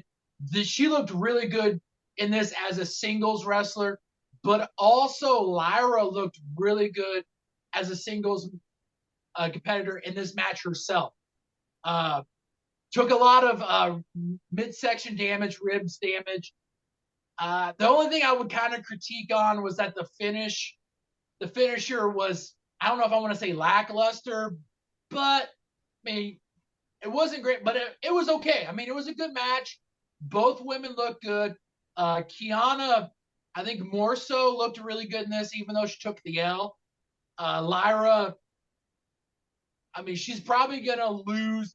More likely, we're going to get her and I would think, Cora, I think, on that side of the bracket. So it kind of sets up for that. She's probably going to take the L, but this was probably her best singles match in NXT US that she's ever had, and not too bad for a women's match at this spot. Sticks, do you agree that my opinion of Lyra, there's such a thing as too much character? Her stupid video vignettes of, oh, I'm a child of the wilderness and I'm becoming one with nature. I ain't digging that. That kind of turns me off on her. But when she gets in the ring now, she's looking good. But I think she's suffering from character overload, in my opinion. I feel like they're trying to force her onto us promo wise, and it's starting to turn me off on her. But inside the ring, like if you give us one promo from her, like maybe every month, I would be fine with that. One promo, one match in the ring, I'd be fine with that, because the in-ring work is, her in-ring ability is better than her promo work. And I would rather have that instead of them trying to force her onto us. And that's what's really kind of turned me off with her. But her in-ring work is really good. So just kind of turn the notch down on the production from her and let her in-ring work talk to me more than her actual mic talk to me. Well, Cesar, if you remember when Lyra first came out in her entrance, she had those fucking TikTok lightning special effects in the rain. Yeah. It's like, what the fuck is this? This is some JV shit. But I digress. Cesar, Tank, and Hank versus BJ. Yeah, so BJ, ex-NXT U champions. I don't know how they got those. We don't know why they got those. But those guys, they saw something in those guys to deserve them to get those championships. And that they kind of proved it back here tonight. And I hope they wouldn't break up. But you get some new snapper in there. Shit happens. Man desperate to get some Tank. I mean, he gets some butt. And he gotta do what he gotta do, but they put back. So the first match back, they kill it versus Tank and Hank. I like Tank and Hank. If you wanna get these two guys over quick, this is what you gotta do. Because like you said, they're rebuilding the tag division. They had Pretty Deadly go up. They got the Gallows Boys on top. We never know if they're gonna take the Creed brothers, because they're fucking legit, ready to go. They also took the Indians. Good. Get them the fuck out of here. Took the Curry Boys. So So if you want to build two new guys, especially if you're building Hank from a bodyguard to a wrestler, but we know Hank's probably been on the eye in the PC, and then Tank is whatever. Two guys who seem energetic backstage. They don't really need characters because they seem like characters. That's how I feel about them. They don't need a character because they seem like characters. They seem like, yo, yeah, man, we gonna wrestle. Yo, but this is my boy. Like they feed off each other with the high energy. So yeah, if you want to get him over, sure, put him in a tag team together. And yeah, these motherfuckers. But this is what I was talking about earlier. Fallon was in her wrestling gear at the beginning of the show, and she was dressed down for this match. So this bitch really was out there in the lineup with Cora Jade in her wrestling gear. And then an hour and 20 minutes later, she literally had to go back, change into like regular Fallon clothes, and then just be out here to like, yeah, whoop these crackers' ass. And like t-shirts. You know what that was for? You know what the first minute of NXT was for the video package, because when it comes down to the final round of the women's tournament, they're gonna recap everything. And the start was that shot of all 8 women. Of all 8 women. But you could have shot that any other time. But yeah, sure. And I get it. I'm just saying. Would you guys be surprised if they did the same thing with all 8 women to start out next week's episode? It'd probably be 6, right? No, well, it would be 4. Well, yeah, 6. The 2. Well, I don't know. Are they on separate brackets or same brackets? They probably wouldn't do it. That was just a hypothetical. Yeah. But that's all I was saying. Like, why have this girl dress out in her gear the first 5 minutes for one shot, and then tell her to go change? Well, what did you think of the tooth? The tooth was funny to me. Well, it was funny because nigga lost a tooth, but I mean, obviously NXT gonna pay for it and put the tooth back in. But Book was like, they spent a tooth out. Yeah, the fucking Book wilding out about the tooth. I mean, but the match was great. And that's what's crazy, because the other 2 guys are new, where we know Brooks and Jensen have been tagging for a while. And then even with them, like, having their match against each other. But what do we say, Mangria? Best friends or people who tag a lot? Oh, they beat the shit out of each other. They beat the shit out because they trust each other. And they can throw harder. They can slam harder. They can move better. Yeah, the sad part is they should put everybody in a tag team and then split them up. I mean, like, I don't care who you are. Put them in a tag team. Let them tour together. Let them ride together. You know who Tank and Hank remind me of? They're kind of like Heavy Machinery 2.0. Yes. Yeah. Yes. Yeah, that's what it is, you bitch. I couldn't put my finger on it. You dirty bitch. I couldn't put my finger on it. But that's who they remind me of. They remind me of Cletus and Otis. And Cletus. What was his name? I don't know his name. I just felt like Tucker. That doesn't even rhyme. That doesn't even rhyme. Well, you know what? They deserve to break up. Disrespect. No, you know what? Fuck Tucker. It should have been Cletus and Otis. If it was Cletus and Otis, he'd have still had a job. Tucker's a bullshit name. And Tucky's a bullshit name. Cletus. If Otis was yelling, Cletus, he'd have had a name. I think Cesar just likes to rhyme. Okay, let's move on to Lyra versus Kiana. Actually, facts. Yeah, you know what? Here's my evaluation of Lyra. Her music is great. Her wrestling is great. Her like entrance and shit to the ring is shit. And her is shit. It is shit. This Valkyrie is shit. Her character, I don't know. They got me on the music, because that could be main card music, and that is main card wrestling. Because to me, NXT is still its own brand. It's still great, but we know these people are going to leave us and then be on main card.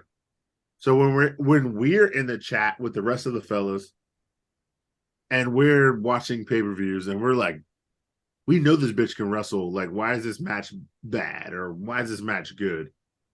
That's what I'm looking forward to. And that's what I'm hyping up because I'm like, because the fellas don't talk about the NXT shit like we do, or watch them like we do. But when like a backlash or a SummerSlam or whatever, um, she's got the music and she's got the wrestling, but she doesn't have the character. She's The character, you know how like when you hear a song on the radio that no one's heard, or you heard a band before anyone else heard it, and you're like, that's my band, and then someone else, it catches fire, and you're like, I was on board with it first. That's how I feel like when our NXT people get called up, like Cameron Grimes on SmackDown when he took out Corbin. I was like, that's our guy right there. That's our Cameron Grimes.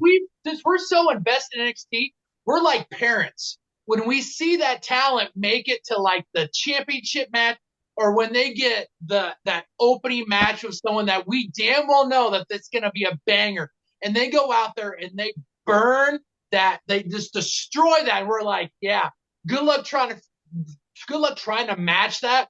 We sit back and we're like, fuck, we saw that shit like 5-6 months ago. We saw that shit coming mad time. Yeah. That is literally that's literally how it is. And then fucking Hunter goes, he poaches my roster, and then he fucks them up. You see, I'm the father, Sticks. I'm the father of NXT. They go and they take my superstars and they fuck them up. Hunter doesn't go and fuck them up. Hunter doesn't go fuck. It's Mustache Vince that goes and fucks him up. What's Mustache Vince? I have. I'm glad I got your talent, Sean. but how much are we excited when like? Because let's be honest. A year ago, when Bayley brought like Dakota and Io back from the grave, I jizzed on my TV when that happened. Bro, I was oh my god. I jizzed on my TV. I had to call Loopy to come and do a once over on my fucking no. All right, well let's move on. My WWE. She wasn't my NXT. My WWE captain was back. Captain Team Kick was my god, and the sexy bunny of the sky.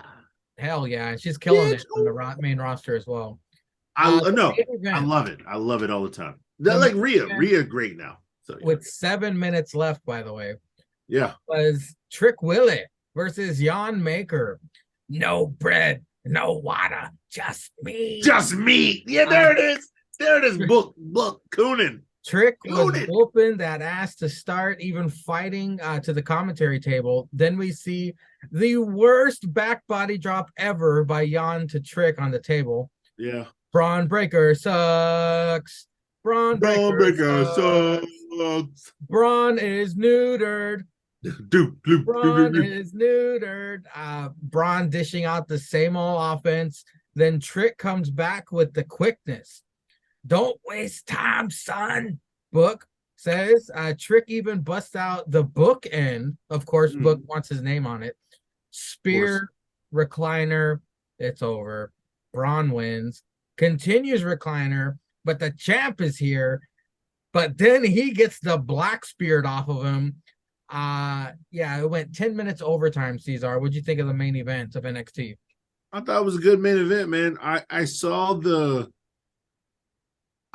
good and the bad of Trick Willie, and I saw the good and the bad of Braun Breaker. Braun Breaker can't sell worth shit. If I'm gonna be honest, he did not look good in the first 3 minutes of this match. Because I don't know. He doesn't look good selling certain things. Like when Trick was beating him in the corner and giving him the shoulders, Braun didn't like sell it great to me. And then no, he looked like he was getting hurt or whatever. But it was just like the punches didn't look good.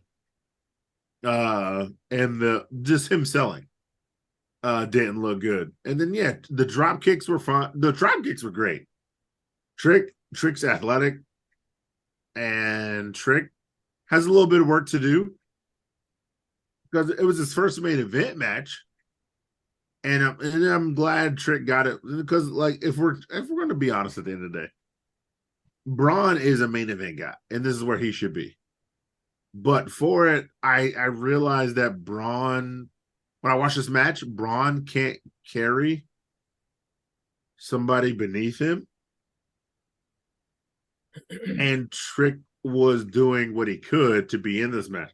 But yeah, that Vic was like, "Oh, they outside, book, and you're a magnet for this kind of stuff. Hold on." But yeah, that back body drop on the table, Terrible. maybe because Trick's too tall for Braun. But yes, it was terrible. It was terrible. And I think actually Trick being too tall saved it because his legs were so up. You still got the bang when they came down. But yeah, it was It's kind of like Braun was being too careful because he was going yes, so yes, slow, yeah, yeah. and Like he didn't want to chuck him yeah. because he's too tall, but like in doing that made it look bad. But yeah, like Braun couldn't sell slight moves, but he could sell big moves. You know, when Trick was like, yeah, when Trick hit him with the bookend and other big moves, the suplexes and stuff, yeah, Braun sold it great. But like the corner work that Trick was doing and the ring to ring, the ropes to ropes shit Trick was doing, Braun seemed to be lost on because that's not part of his game. But like it's part of Trick game. And Trick is big, which is crazy. Trick is big and he has a lot of like quick athletic moves. And I think it worked better with Carmelo because Carmelo is that guy and Braun knew he was going to do with it and to make it talk and maybe figured it out. And maybe, I don't know. It's just something I saw in the match. I was like, it feels like Braun can't work with big dudes, but he works better with small dudes. Yeah, because that spear he hit on Mello was sick. Was sick, but the spirit he hit on Trick, it wasn't as good, right? Like that's not just me, right? No, you're completely right about the smaller guys working better with Jan Maker. With Sticks, what did you think of the main event of NXT? Camera fell. I saw two things. I took two things out of this match. One, I saw the potential in Trick Willie. Like you see it. You see that they Trick have Willie something. can be great. Trick, sorry. I didn't say that, but I was just sorry. I'm sorry, Six, to interrupt too. But Trick Willie has the opportunity to be great because he did wrestle Braun, and yes, whatever. But Trick Willie can be great. You saw the potential that is in Trick Williams. They just got to give him the reps on TV or even on Level Up. I hope we get more of it on NXT TV. It's there. There is something. There is potential. There's talent there with them. But we also saw why they didn't call up Braun Breaker. He needs more work. Like Cesar said, he needs more work selling. He needs more work on being able to wrestle with an assortment of talent, small talent, ball talent. But also, we need to see more from him as a heel. Like, I'm intrigued with Braun Breaker as a heel. Like, I can, as trying to step out as a guy who bashes Braun Breaker, I want to see him as a heel, and I kind of want to see him grow as a heel because I think he can be that. The pedigree is there with his dad and his uncle, genetics there. Like he can be that. Now you need to work on the in-ring in NXT. And you need to also work a little bit more on your promos. But as a main event match, it was okay. I was kind of hoping Trick Willie, I was hoping it was going to be the launching pad. Now, I'm not saying that he didn't show that he could be that guy, but it left me wanting more from him in the ring.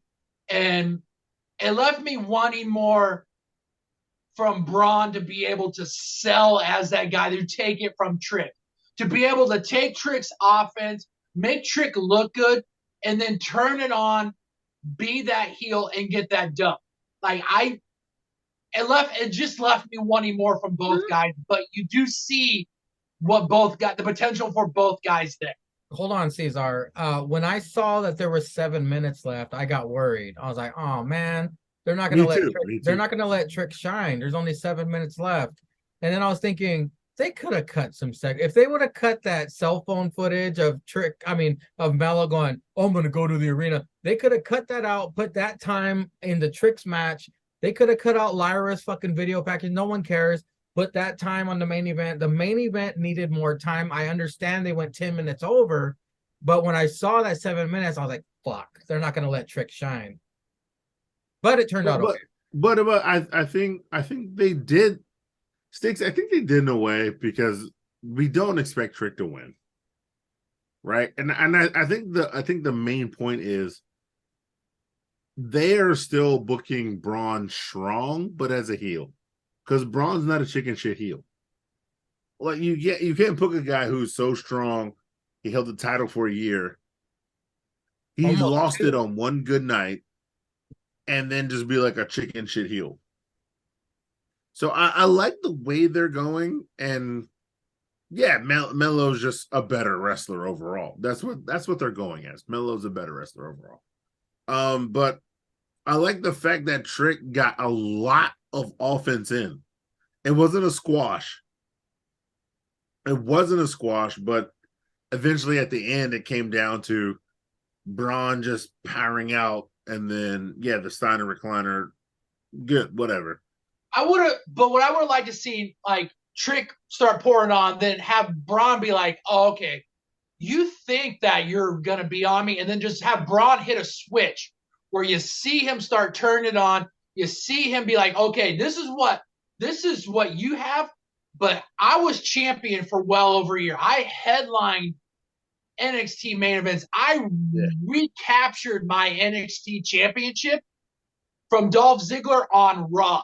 This is what I can do, and this is what you need to do to be able to get on my level. My level. Now, I understand. I understand that, but like I respected the fact that I can see Braun, and Braun can't sell worth shit, but I appreciated it that he did sell for as long as he did for the beginning of the match. And then when Trick got hot again, he still sold it again. Like, well, goddamn, Trick had something I didn't know for, because I looked past him. I think of it as like a Braun, I look past him. And I respect that more because we haven't seen much of Trick. If you're just watching NXT, you're not watching Level Up, you're just watching NXT. I respect that more as like, this is the main event. It's Trick's really only main event, his first main event, and he took it to the guy who's the ex-champ. And so, like, he was hot at the beginning, he was hot at the end, and then he got caught, and the ex-champ got him. So I can respect that, but Braun needs to work on one selling more. Like, honestly, he did this. Sticks. Mello and Trick are only 28 years old, both of them. I think they're the black HBK and Diesel. I can't wait to see how that story plays out. Damn. Breakker, are you serious? Braun Breakker is 25. I didn't realize that. But Trick These dudes about to be nasty. Trick and Mello are 28. By I think all three guys as a collective, the future is so bright for them. Like, if you get Trick some more TV time and ring time rep-wise, I mean, we know what you got with Mello. I mean, Mello is, this guy could show up on Raw or SmackDown like next week and become that mid-card champion just right out the gate. You know what needs to happen? But yeah, I see what you're saying. I think Trick needs to give Braun some promo classes, and Braun needs to give Trick some wrestling classes. Advice. But we digress. We'll be right back, ladies and gentlemen, because I have to take a leak. Now it's time for the Stixie Drip Pact of the week. We own the night, not trying to get a copyright violation here now. We getting Styx's drip packed of the week. Well, pretzels, this week on Drip Pack, this week on Impact Wrestling, we had a lot. We kind of had a lot going on. I'm going to talk about a couple of things. First off, Impact started off with two females that I had already talked to a lot of you pretzels about to keep an eye on, and they started them right off the bat. We had Masha Slamovich versus Killer Kelly. And I tell you what, pretzels, that was a heck of a good match to start off Impact this week. Woo! Man, your boy had a change in shirt because it got hot in there, and the action was hot itself. Both these women put on a performance that I thought was the match of the week on Impact. End up having Killer Kelly end up put her submission on. Masha was able to get to the corner, flip it over, and get that pin. But Killer Kelly didn't release that submission. She kept it on well after the bell. I don't think she ended up putting her to sleep, but let her know that, hey, Killer Kelly ain't nobody to fuck around with. It was a hell of an opener of a match. We also, this week, we had the in-ring re-debut of Nick Aldis. He took on a guy that broke a tripod favorite, Joe Hendry, and Sheldon G. It was an all right match. We had Kenny, King, at ringside talking shit about Nick Aldis. I think we're going to get that set up. It hasn't been announced, but I think we're getting that set up for the next Impact Plus, Impact Insiders on YouTube match, premium live event Under Siege. I think we're going to get that set up. We had the tripod favorite, Joe Hendry and Dirty Dango continue with the investigation, which end up getting a match between Dirty Dango and a man who's still searching for his first dub, and Johnny Swinger. And unfortunately, Johnny Swinger didn't get that dub. Dirty Dango got that dub. Joe Hendry and him, the investigation still continues to see who attacked the director of authority and Santino. And then our main event was for the Knockouts Tag Team Championship. We had the Covenant with versus two women that are going to be facing each other at Under Siege, and Jordan Grace and Deonna Purrazzo. And we had some shenanigans, a little chicanery outside the ring that allowed the Covenant to retain. The Covenant attacked Jordan Grace, which allowed Trinity to come down and make the save. So now we got a little bit of stuff going on in the women's knockout division, and all in all, it was a good Impact Wrestling program this week. And Mangria, let me get your thoughts on it this week too. I always like to get your thoughts on Impact Wrestling.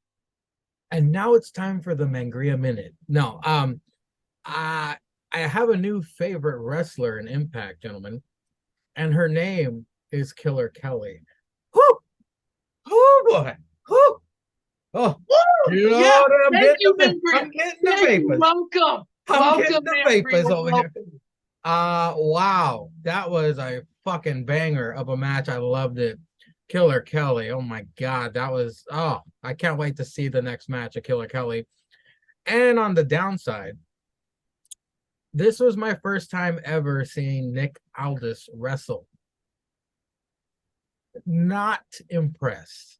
Granted, it was my first time. Maybe things will get better, but I was not impressed by Mickie James's husband. But I digress.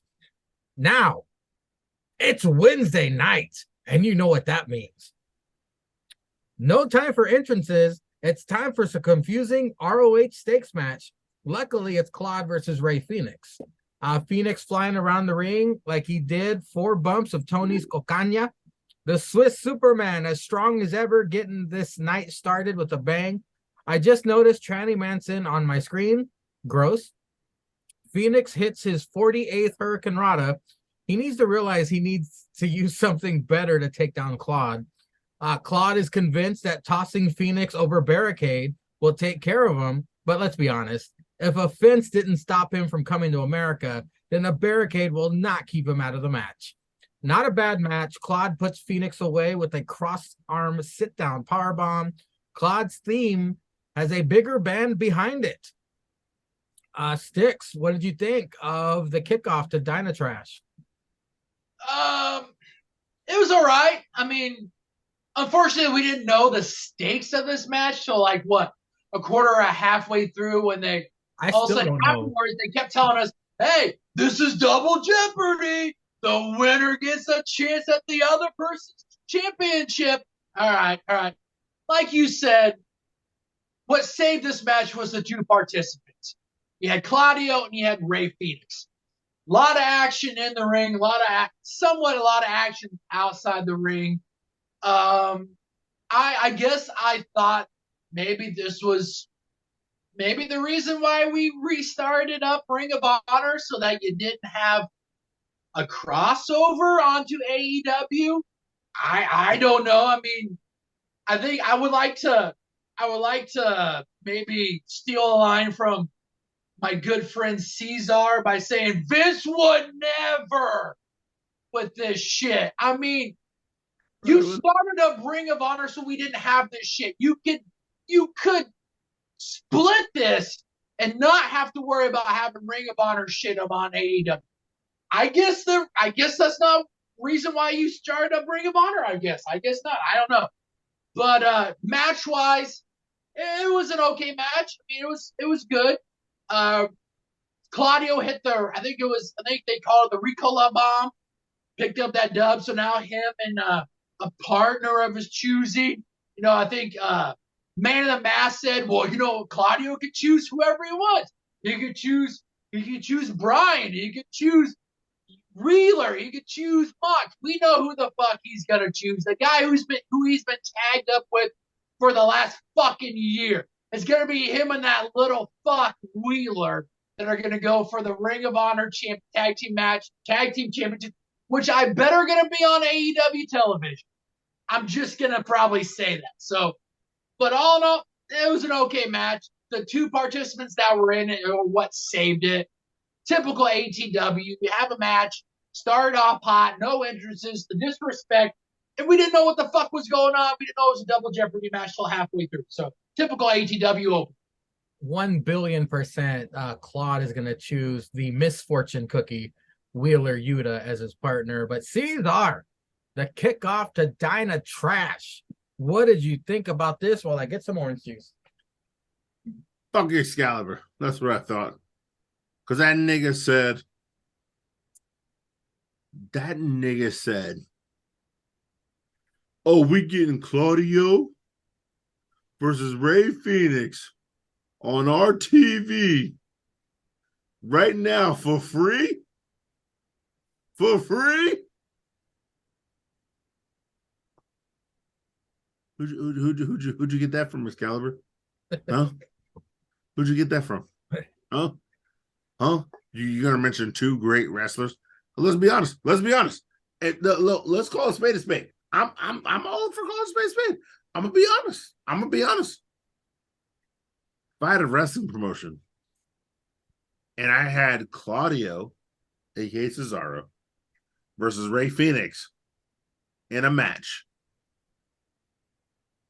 would I not say it's free money? Would the gentleman here agree with me that it's free money? If they didn't have titles, they would still say this match is free money. Can Claudio not go, gentlemen? Can Ray Phoenix not go, gentlemen? They're not moving, but they would say yes if I was asking this question, and they would say yes towards. You're fine. You know what, guys, right now, I'm gonna stay quiet.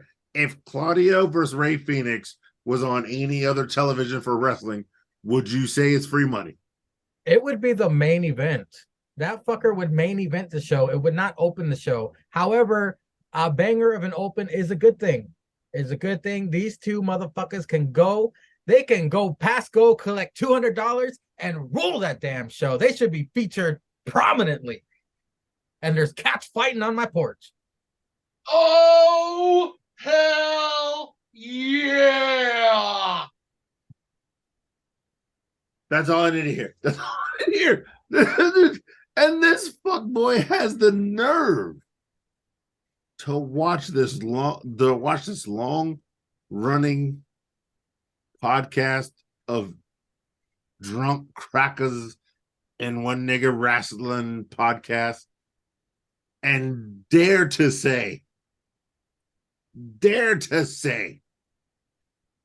it's free money coming to you cable for free because you already paid for it. That's all I gotta say about this match. That's all I got. I don't care who won. Once he said it, I didn't care who won. I already knew who was gonna win from the beginning. We know Ray Phoenix won't get no heavyweight title shot. We all know this is going to be a tag team title shot down the line of because Stick sent us in the chat or dumbass Cynic sent us in the chat. Not dumbass Cynic. I'm sorry, player. I'm drunk. He's going down the Rolodex, Sticks. He's like, no, not Sticks, not Cynic. Let's see. Oh, no, the Crackadex. He's going down the Crackadex. I'm going down the Crackadex. Yeah. That's what you should call the episode. Rolling down the Crackadex. I already have a name for it. All right. It better be a little Niglet. It better be a little Niglet. If it ain't a little Niglet, I'm gonna be mad about it. I'm gonna be mad. No, you went on one of the most entertaining tangents this podcast has ever seen with the original Tussin. Original Tussin? Original Tussin? All right, whatever. Anyway, yes, this was a good match. It was Ray Phoenix versus Cesaro. I don't care who Cesaro's wrestling. He's gonna make it great. But when you put a great wrestler with him, then yes, this is good. This is great TV for all. It doesn't matter if it's on fucking that dumb crackers, dumbass shit. It's fucking gold. But yeah, double the whatever the fucking shit was. We know Ray Phoenix isn't getting an ROH title shot. It's gonna be Cesaro and Yuta for these tag team championships. Wait, aren't the Lucha Bros the Ring of Honor tag team champions? Yeah, so that's what it is. Fuck. So Cesaro won. Yeah, Cesaro won. So Cesaro is probably going to pick Yuta, and then they're going to fight for the Ring of Honor tag team championships, and then they're going to lose, and Yuta will probably get pinned. And so it's all dumb, and we're all back to even, and then we're going to talk about the next dumbass match on this dumbass card. Up next, Renee tries to get a word with a returning Miro, but he storms into Tony Skeet's office. We get the first of four-pillar video with MJF talking, and then my Sling TV cut out. Coming back, there is a Mox and Omega video package, which I saw the end of. FTR to the ring. Ask Mark Briscoe to come out. The entire Unwanted come out. That's their stable name, the Unwanted. Sanjay runs his mouth about Double or Nothing. Dax says he'll accept challenge if they admit they're using Mark. Out comes Mark. He is so damn good on the mic. I love it when Mark Briscoe is on my screen. This dude is money. He says he'll special ref that tag match at Double or Nothing. They toast to it. Nope. Sanjay spits in Dax's eyes. Dax accidentally pile drives Mark Briscoe. You fucked up. You fucked up. Renee with Jericho asking about Adam Cole business. Calls Cole a coward. Got court order that Cole is banned from building if Jericho is in it. Roddy steps up and challenges Jericho to a Falls Count Anywhere match. Jericho says it's next week. The crowd boos. He says he has an army behind him. Roddy also gets a court order to ban the JAS from the building. Cesar Yeah. FTR segment with Briscoe and the Unwanted. Oh yeah. So FTR comes to the ring. They roll out. They talk that shit. They talk that talk. Then all of a sudden, their opponents come out and they all talk shit. And then everybody's friends with Mark Briscoe. Everybody loves Mark Briscoe. Everybody wants to suck dick of Mark Briscoe. Sure, cool, good. Hey, the man's penis needs to be sucked. He Get needs that to be pepper mill happy. out. Yeah, he's got a farm to take care of. His brother's gone. I don't know where his wife is. Suck that man's penis. You know what I'm saying? I mean, if you want to make a man happy and be back regular again, suck his penis. I mean, that's fine. But yeah, they all come out to the ring. And then Mark said he's a special guest referee for the match. Sure, and then you got to make the faces look like assholes, and you got to make the heels look great. So they spit that tequila and crackers. First of all, why are you coming out tequila? Why are you coming out there with tequila? That's where you fucked up, Mark Briscoe. Tequila make everybody want to fight. I don't think I've never not been in a fight when I've been drinking tequila all night. The only time you don't fight drunk on tequila is Cinco de Mayo because you ate 85 tacos for 38 cents. You're too full.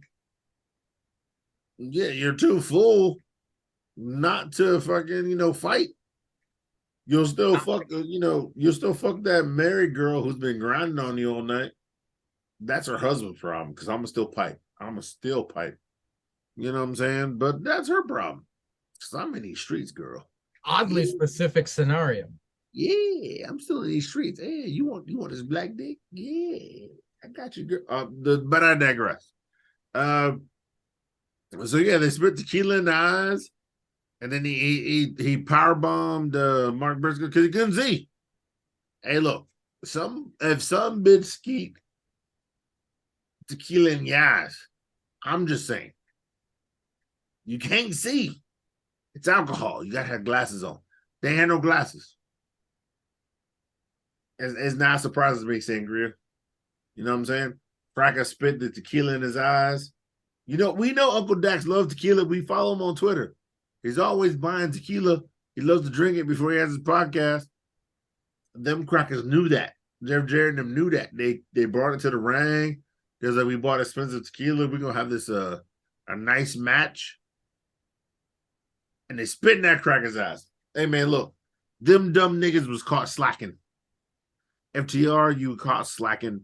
I wouldn't have fell for that shit. If some niggas I hated said, hey, we're bringing Hennessy to the ring, take a shot, I'd have shot them motherfuckers and then pinned them in the ring. 1, 2, 3. And then I'm champ. Eat a dick. I'm a champ. I'd have shot that motherfucker. I'm just saying, I don't trust him. You never can trust a white man or an Indian man because he eats curry and that's halfway around the world. That ain't American shit. Couldn't trust him. I'm just saying I would have shot him. And that's what FTR gets for being dumb white people shit. What did you think of Adam Jericho getting a court order about Adam Cole and then Roddy reciprocating with his own court order? This is just white people shit. They get lawyers to do shit. Oh, I'm a white people you. There's lawyers. And then Roddy said, I'm a white people you back, Crackle. And there's more lawyers. He played that Uno card reverse. Yeah, I'm saying they both called Bretsky's lawyers, and the Jews were like, hey man, they were at Einstein's Bagels, you know what I'm saying, in that morning. And then they were all, one was getting like a poppy seed, one was getting an everything bagel, you know what I'm saying? One was getting a French onion, you know what I'm saying? And they were all having coffee. They were all having coffee. And then the Jews were like, hey man, Jericho hit me with some paperwork. And the other Jews were like, well, Roddy hit me with some paperwork. And like, come on, bro. Come on, bro. Look. They were like, look, I'll get Chris Evans to show up at your daughter's bar mitzvah. Just let them have a match. And he's like, come on, bro. Hold on, bro. I know my daughter loves Captain America, but she need Iron Man too. Neil Laurie was like, I got Robert Downey's number. I got you. And he was like, hold on. My son's a Spider-Man fan. And, it's back and forth. The Jews are talking. Somebody spilled $98 in change. And the Jews were like, ooh, sounds like money. Sounds like money. And then, they worked it out. They toasted with Manischewitz. Yeah, it was 8 bagels later, 3 coffees, a couple of whitefish, and they were like, Filter. definitely some good filter, little locks. Somebody had to pay extra locks. Somebody had to pay extra, extra capers. It was all good. They split the bill, between all 4 of them. All on business cards. And they were like, look, let's get this done. And that's what happened, baby. That's what happened. I synced it. Sticks, what did you think of the FTR segment that had the unwanted spoil the party?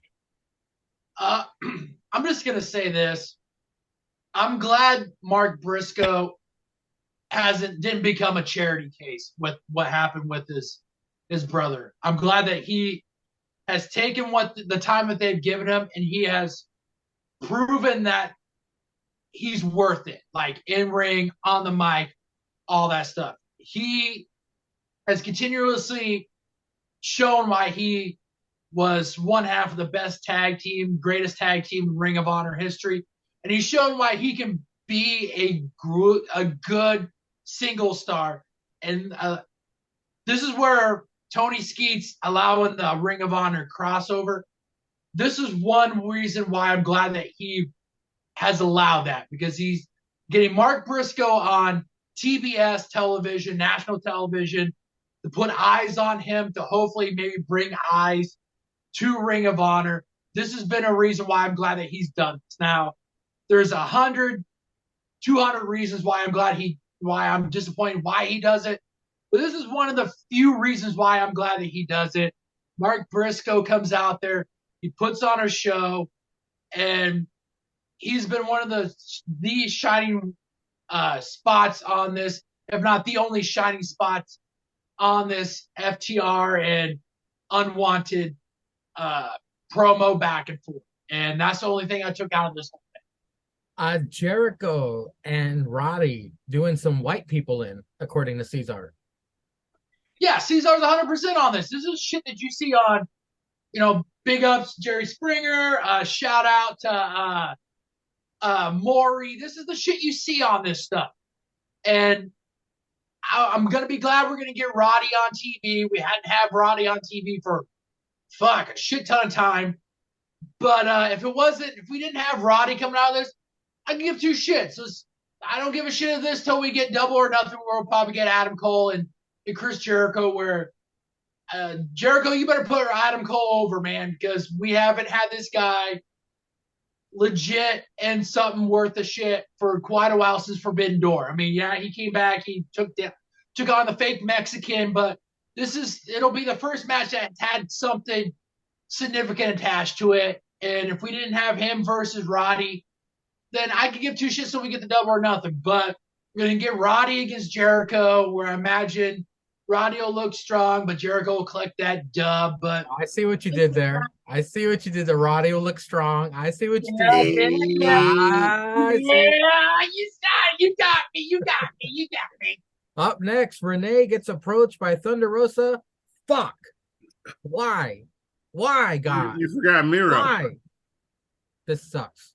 You forgot Miro. No, I didn't. You're drunk. Oh, you said Miro went first. Yeah, I said that. You're drunk. Sammy's 4-pillar video is next. Jericho comments, Tay comments, no one cares. Tony Skeets pre-tape message that he has announcements for next week that he's going to make Adam Cole make Nigel McGuinness make. International Championship match, Orange Cassidy versus Danny Garcia. Orange Cassidy is actually trying here, out wrestling Garcia even, but alas, the orange formula sticks. Folks, this is another Mangria minute, if you will. explaining the Orange Cassidy Orange formula. And what that is Orange Cassidy's formula is he goofs off, he gets his ass kicked the entire match, and then he comes back with 2 moves and retains. That's exactly what happens. Danny targets left knee of Orange Cassidy. Garcia mocks the orange kicks, fucks him up some more, locks in Dragon Slayer fully, which made Bryan Danielson tap, but not Orange Cassidy. Fucks him up some more, locks in Dragon Slayer, triangle choke, crossface. Orange Cassidy rolls him up for the retain. How many times are we going to see this fucking match? How many times? This is the same match, ruining different people. This is almost like when people were debuting against our old friend Cody Rhodes and losing immediately. Which Ricky Starks. Sorry. You didn't say it right. You didn't say it immediately. After this was an Outcast video, but no one gives a fuck. Sticks, what'd you think of the International Championship match? Orange Cassidy versus Danny Garcia. The announcing crew kind of laid out how this is going to go for old OC. He's going to put on a bunch of matches. He's going to start accumulating a bunch of injuries. And then finally it'll all catch up to him and he'll end up losing. Now, my big question is going to be, who's he going to end up losing to? I mean, he's defeated a lot of really good Cody wrestlers. Rhodes. No. He's defeated a lot of good wrestlers. Now, let's go ahead and do the callback to what our good drunken friend Cesar just said. A gentleman just was the first of many talents that went into Tony Skeet's office. And that man was Miro. Mm-hmm. Now, will Miro be the man who finally capitalizes on he just died. Hold on a second. on the I don't mean to do that. I don't mean to do that. I'm sorry. The numerous title defenses that young Orange Cassidy has accumulated, and the injuries that the announced team has said that Orange Cassidy has taken in this match. I don't know, but there's just something there. I mean, you don't have Miro show back up just to remind people, hey, he's not just a cameraman for his wife's TikTok, Instagrams, and all that stuff. I mean, the man does wrestle every once in a while. It's been a hot minute since we've seen him, so I don't know. Maybe he is going to be the guy. But outside of that, it was a typical Orange Cassidy match. The fake Mexican poured it on, put him through the ringer, put him in a lock that you said yourself, Mangria, defeated Bryan Danielson. I mean, he coined it the Dragon Slayer. So, I mean, and Orange Cassidy was able to take this lock and get out of it and not tap. So, I mean, it's all right. I mean, it's typical ATW of Orange Cassidy. So, my thing is just who's going to be the guy that beats him? I hope it's Miro. Cesar, the International Championship match, Orange Cassidy delivering fully with the orange formula to take out Danny Garcia. Thoughts, sir? That fake ass Mexican cracker Danny Garcia. I still call it INS on his ass. I haven't heard back yet. I haven't heard back. But yeah, he's fighting over Cassidy. Do not, no, Sticks. No, Sticks.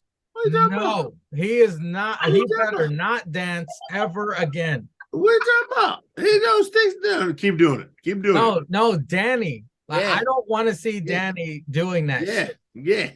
Dance it out. I don't want Danny to do that ever again. Two salsas. They replayed that, by the way. They replayed that like 3 I know they did. I saw the replay. That was I saw the replay. Horrible. Caesar, you're 100% correct. Fake ass Mexican with that shit. Yeah, nigga, yeah. He's putting Dirty Dango to shame with that fucking shit. I never said he was a real Mexican. I hate him. He will never be in the Shit, I'm more Mexican than that fucking cracker is. That's true. That's true.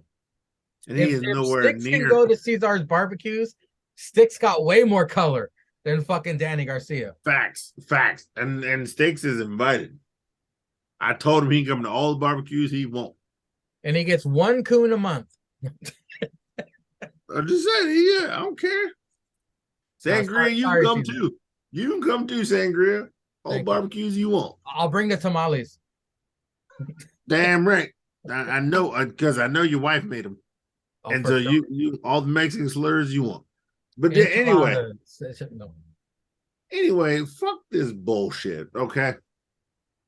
Because we all know, I don't even know why this was a thing. I really don't know why this was a thing. Nobody talked about this. This wasn't hyped up. And then for this match to be as long as it was really some utter bullshit. It's trash. Yeah, like what? Why was? I mean, if you really want to hype up the Mexican culture, because you had the Treyways match on Trey Cinco, you should have had this bullshit. Because Danny Garcia dancing dumb Mexican shit while in the ring. Do it, Sticks. Don't you? What the fuck? Yeah, bad bullshit. Why Danny Garcia is dancing dumb Mexican in the ring while dancing dumb Mexican in the ring on some bullshit is literally the bullshit of this show. Like what? Why? I don't get it. There was nothing. This wasn't hype. This wasn't talked about the previous week or the next week. But he's just gonna be like, you. No, Caesar. Salsa verde. No, Caesar. Salsa. Caesar. White sauce. Burrito tequila. No, I love Taco Bell. Yo no, quiero. No. And then doing it to Orange Cassidy just to lose is that horse shit. It was such horse shit. I mean, was the match fun? Sure. All the extra bullshit? No. When they wrestled, the match was fun. When they wrestled, the match was fun. Yeah, but we knew what was gonna happen. We knew what was gonna happen. That's what was gonna happen. Orange Cassidy matches suck. It's the orange formula. Yeah, we knew what was gonna happen. It was gonna be some bullshit. Orange Cassidy was gonna win. And he was gonna hit an orange punch, and then he was gonna pin him up, and it was out of here. And it was out of here. There was nothing benefit towards this. There's nothing going forward. It was bullshit, and then they won. So well, Caesar, I really want your thoughts on this next segment. The Captain and Super Shredder Saurus to the ring. Tony asks, "What the fuck is with this shit?" The Captain flubs literally, but saves it with a pause. He insults Detroit. The crowd erupts. What's up with these AEW wrestlers and their daddy issues? Talks about Wardlow's infamous dad, and then talks shit about Brock Anderson. Says Arn dumped his own son for Wardlow. Name drops Ric Flair. Edge is better. Edge is better. The crowd chants. Christian screaming his head off to drown out those chants. Kiss my ass, Detroit, as the Captain heads out. Real quick, we get the Darby 4-pillar video. Caesar, what'd you think? The Captain and Super Shredder, Saurus. Yeah, master class on being a heel. So, anybody in AEW who cannot cut a promo? Everybody. There's a few singers. There's a few. All right, there's MJF, but that's it. Yeah, you should just follow Christian. I'm sorry, he comes out there, he shits on the town. He has an interview. He shits on the town in the interview. He shits on a favorite who's in a match that he's not with. Dead dad. Dead dad. He has backup with him to make him look strong. He talks about why he has or why he needs a title shot. Why he needs a title shot, which they haven't accepted yet. So it keeps the thing going. So even though they're beating up what? Jabronis every week, and why you need a serious challenger for the pay-per-view. Man's teaching a masterclass, going in the ring. He has the heat behind him. So even if he goes into it with Wardlow and Luchasaurus gets in and cheats and the referee doesn't do what the referee's gonna do, this shit is great. It helps Wardlow. It helps Luchasaurus. Yep. Christian doesn't need help. He's only helping the company. But yes, this is a masterclass on being a top heel or being a professional. By the way, if Christian takes that TNT title off of Wardlow, Christian will do wonders for that championship that Wardlow has never done. No, that anybody has ever done. Let's really be honest. Exactly. Anybody but Cody. Let's be honest. Let's be honest. Well, big ups to Brody. Yeah, well, look. I'm always respect Brody, but he never got to shine with it because he murdered Cody for the title, so double big ups. The big ups to him. But like the Intercontinental with Orange Cassidy championship that he's had it for so long. No. Is outshining this TNT championship. Let's be honest. Nobody cares about this TNT championship. Nobody cares about this TNT championship. People care about Orange Cassidy for whatever dumb reason they want to go behind Orange Cassidy. Well, nobody cares about Wardlow and old ass Arn with this TNT championship. But Christian, with his promos and with how he delivers it, could get people behind it once again. Yeah, because Christian lost a Buried Alive match and he's still in a bigger deal than Jungle Jack. Yeah, who won it? Who won it? And that's the problem. Yeah. You lose a match and you're still better than that cracker who beat you for it. And that's great. And that cracker's going for the main chip. By the way, during Jungle Jack's 4-pillar video, Christian was the one hyping him up. The sad part is that was the best Jungle Jack promo I've ever seen. And it's him like recorded and they probably edited it. And Christian was with it. We'll talk about that later. Did Christian know Luke Perry? Did he say, like, you know what? I'm going to take your son under my wing? His wife. Christian fucked his wife twice. I guess. And I was like, I gotta give your son credit. I gotta help him out in his future endeavors. Yeah. Because literally, that was Jungle Jack's best promo. We'll get to that later. No, I'm sorry. We'll get to that later. We're talking about Christian. Christian went out here and delivered. Like I said, for NXT, that was a masterclass in like wrestling DQs and extending the feud. Christian gave you dumb bitches a masterclass in promo. That man is next world champion. He has been in the business for I don't know how long. He knows how to get people over. He knows how to do promo to get people over. He knows how to sell people to get them over. And he's goated.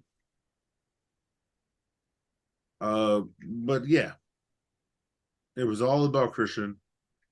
It was all about doing work, doing dirt. And yeah, I mean, he's so good. He's so good. Agreed, Cesar Sticks. What did you think? We got the Captain Super Shredder-saurus talking shit about Wardlow. What'd you think? let me start off by saying this. We have a TNT championship and a TBS championship, and both are very rarely defended on each station that the championships are named after. Now, the TNT championship, I believe, gets defended more than that TBS championship does. But this Christian just showed you. Did he have a few flubs? Yeah, but it's all elite wrestling. I mean, come on now. But he was able to circle back. Yeah. And he was able to fucking make it still gold. Like Cesar said, this man is out here showing you how you need to cut a promo. Even when you have a few flubs, he's still showing you how to cut a promo and get past those. This man needs to become TNT champion, and he needs to be on Dynatrash, fucking Rampage, whatever. Collision. Yeah, he needs to be on both those, and he's doing the one thing that CM Trash said that he was going to do and has never done. He's out here helping talent, putting talent over, and showing talent how you need to fucking be as good as he is and how to have a career as long as he's had. I mean, he, like Cesar said, we'll talk about it, what he said during Jungle Jack's promo. I mean, this guy's out here. You need to give him that TNT championship and let him run. I mean, I think he would do a better job with it than what Cody did with it. Yeah. And that's saying a lot. I mean, this championship, they need to quit passing this championship off like a baton and allowing talent to get multiple title reigns with it. You need to pick a guy with it, have him take it, build it up, and give it to a talent that you think is worthy to be able to take it and run with it for a very long time. I think Christian could do that. He could bring some recognition, he can help build it up and bring some stability to it that they haven't had with it for shit since ever they introduced that championship. And actually have it on the program multiple times and have it be worth a shit. So Christian out here doing what he does best. That's showing this fucking talent how you need to cut a promo. Exactly. Up next, The Undertaker versus Anna Jay. Anna attacks with a chair during entrance, and my Sling TV cuts out again. Is Sling trying to save me? I come back to see that Julia has a hurt hip. Lots of great under cheek from Anna. Whoa. Julia wins with Rings of Saturn. I actually am a huge fan of Julia's theme song. I love it. Maybe they should have picked it for a better person, but Julia's theme song is great. Renee backstage with the best friends with Bandito. Open house match rules. All witches are banned from ringside. Orange is tired. We get this open house match for the Trios Championship. It's the Black Magic Crack of Shit versus the best friends and Bandito. Does anyone know what the fuck an open house match is? Was it explained? Anyways, the crowd is darkened. Ring only lit. Black Magic Crack of Shit is getting cheered. Okay. I kind of like this look of the match, by the way. Orange Cassidy is watching backstage. Why? No rope breaks. Unlike WWE 2K, you cannot turn them off ever. I digress. Black Magic Crack of Shit retained. It was all right. Kind of paint by numbers here. Lights just different. Orange Cassidy was attacked by Kyle Fletcher of Aussie Open, the next person who will fall victim to the orange formula. I only wrote one line for this, so I hope you guys digress. Jungle Jack 4 Pillars video, Christian comments. Sticks, Undertaker versus Anna. Whoa. It was an okay match. Like Cesar says, and like we all said, people that are best friends are going to give it way more than normal matches. And I thought they did a good job with that. I mean, they talked about. Are they best friends? Yeah, they made point. They made light of it. They've been friends since year one in AEW. Yeah. Oh, I They had didn't know talked that. about it. They had talked about it on their social media accounts, and I think they might have even brought it to light on during some of the promos. But I mean, it was an okay match. I mean, it was an okay match for a women's match. I mean, I think the pile of chairs in the middle of the ring was set up farther away than what they wanted it to be. Yeah. But I digress. It was an okay match. I mean, it was all right. I mean, both girls got on TV, both showed that they can wrestle, and it was a good match. I mean, they brought it to each other, and I'm not mad at it that we got Julia, the Black Skeet Witch herself, and Anna, Anna on TV. So I'm not mad at it. The trios match, the only thing I liked about it was like what you said, the presentation of it. Yeah. I mean, for some reason, the darkened crowd, I like that with the lights just focusing on the match. This bullshit of the open house rules thing. This would never. I mean, with this shit, you have a fucking formula of the trios match. They show the list of the rules: a 20 count outside the ring. Disqualifications are enforced. Well, no shit. They're enforced in just about a lot of matches. And then the last one was that you allow the opposing team to pick a stipulation. And then they showed it backstage. Orange Cassidy was like, oh, hey, Renee, you're going to like the one that we chose. And then all the motherfuckers are standing around backstage like, oh, yeah, what's the one that we're going to choose? Oh, I don't know. I'll let you do it. Oh, I don't know. Oh, okay. All witches are banned. You fucking think that Julia was going to be at that ring after having that kind of a fucking match that she just had? Fucking A. Come on, guys.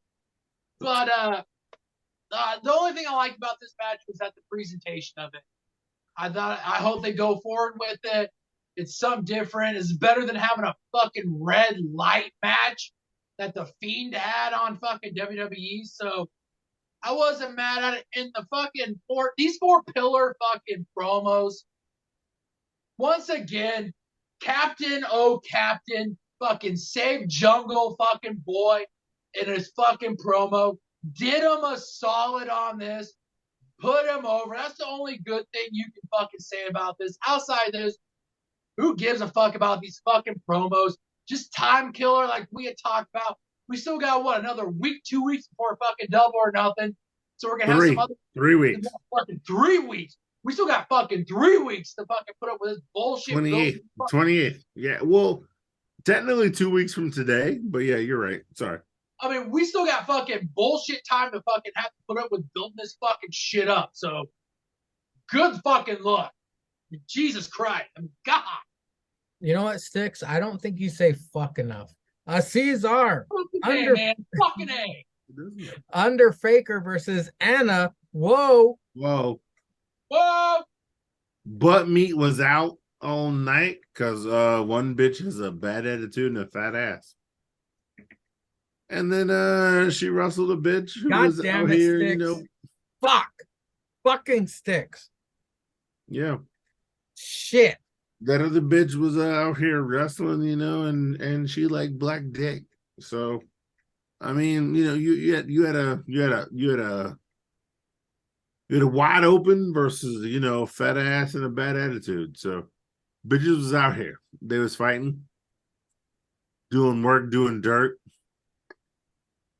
Crowd was behind it. You know, this crowd was behind it. I will give this about an AW crowd. They will cheer anything. Yeah.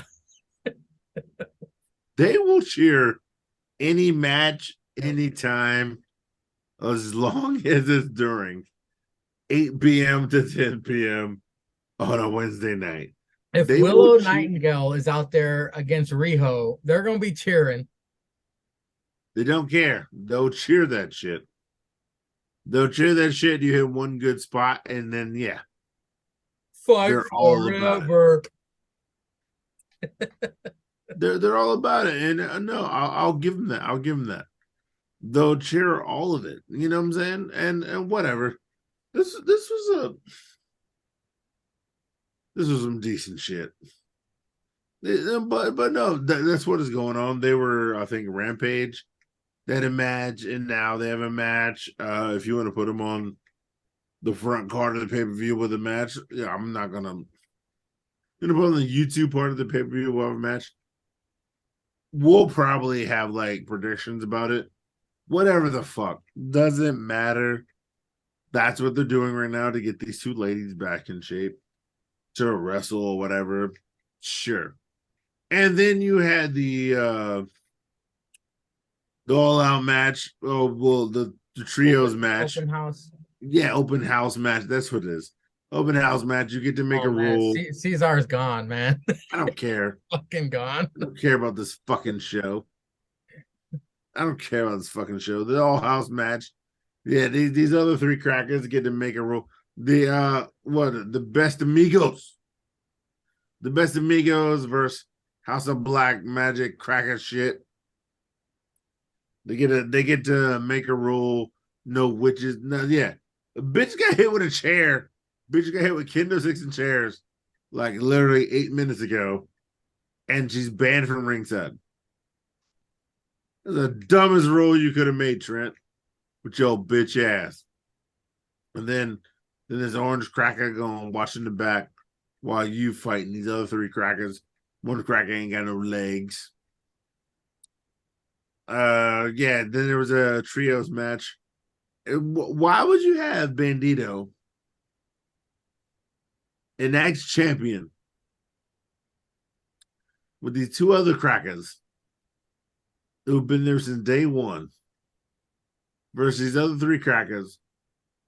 One is an ex-WWE cracker. One's a big, thick neck cracker with no legs. And one's a clean tattoo cracker banging the most tattooed woman in WWE history. Whatever. They all have a match. They all fight each other. They all do some work, do some dirt. Was it a good match? Yeah, I thought it was a good match. I thought it was a good match. They were fighting each other. It was all right. At least that thick neck cracker was showing that he could take some punches and shit and some slams, because at first he wasn't doing that. But that thick neck cracker with no legs, he was showing he could do some stuff. Anyway, I don't care because it's ATW. We all know the best friends with Bandito wasn't going to win. Even though they should be like tag team champions and trios tag team champions right now. Because they've been there from jump. They produce your dumb fucking company. And they deserve the respect of being champs. But I digress, Angria. What the fuck is next? So before Cesar blacks out, let's hit the main event. It's a steel cage match between Kenny Omega and Hajia. No, he doesn't do that anymore. They're giving this match plenty of time. Will Mox survive 20 minutes of blood loss? The fight starts during the entrance. Cluster fucking on with KFC and Elite fighting. They finally start match, and Sling TV cuts out again. Restart Sling. There is a steel chair with barbed wire in the match. Ouch, Mox's back is shredded by it. Yeah. They used the fuck out of this chair.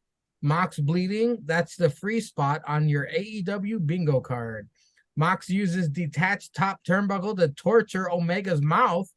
Mox strangles Omega multiple times with a loose ring rope. Omega's back bloody as fuck. Mox pours out broken glass on the mat. Mox dropped onto broken glass. Doesn't stop him from choking out Omega. Glass stuck in Mox's back. Mark another spot on your AEW bingo card. It's a slap fest. Omega V-triggers Mox through the cage wall. Looks like Omega lands on his dick on the wall of the steel cage. Mox with screwdriver tries to attack Omega, but Don Callis grabs it. Omega one-winged angel to Mox, but Don then stabs Omega, which Mox covers Omega for the win. Sling TV taps out again. I guess Don said something to Omega, then kissed him. the betrayal from Don Callis Caesar, the main event of Dynatrash. So yeah, this cage match, I thought it was good. Yeah, and Mock's gonna run up, beat Omega before they get in the cage. It's already a cage match, so let's just fight. Let's just fight. Dumbass Daniel Bryan was on commentary, so nobody cared about that. I didn't even mention it. I don't care. Yeah, that's what I'm saying. It was there. But yeah, the match, yeah, it had what? Glass, barbed wire chairs. Crackers was setting up shit before the top turnbuckle. Why would you take down the top turnbuckle, man? I mean, what are you doing? Even that V trigger through the cage, a great spot in general. When I thought about it, I was like, damn, that's a great spot. But when I watched it and like Kenny got so hemmed up in it, and I was like, well, his dick is ruined. And now I'm like, Kenny's fucking. His leg got trapped between like the fucking cage and the ring too. I was like, well, I know Kenny likes to fuck dudes and girls, but he ain't fucking nobody tonight. But like when he hit it and the cage broke, I'm just like, this does not serve anybody. It doesn't. Yeah, John Moxley put the glass in the ring, and that's a callback to their first match. And I'm like, all right, that's cool. That's a callback to the first match. And then he got spiked in it, and then he got the. No, he didn't get the finisher in it, but he got spiked in it, and they kept going around and fighting each other, doing work, and then yeah, he took the top rope down and tried to choke a motherfucker with it. And whatever. And yeah, if you want to make it a car wreck, this was a good car wreck match. But how it finished was, how it finished was actually still kind of good, but it wasn't kind of good. Because why would Don Callis with a screwdriver hurt more than John Moxley with a screwdriver? John Moxley is a professional wrestler. And he's been hitting you with a screwdriver for like the last 8 weeks, but all of a sudden Don Callis is like, yeah, cracker. And now all of a sudden you get the pin. So yeah. If it's just for Don Callis to cut a promo on Dynamite for like 20 minutes, you build this dumb shit. The BBC comes out, and then you have because it's 4 of them, and you have Hangman come out to save you. It's dumb as shit. It's dumb as shit. But yeah, I don't know what's gonna happen. So sure, Don Callis is mad.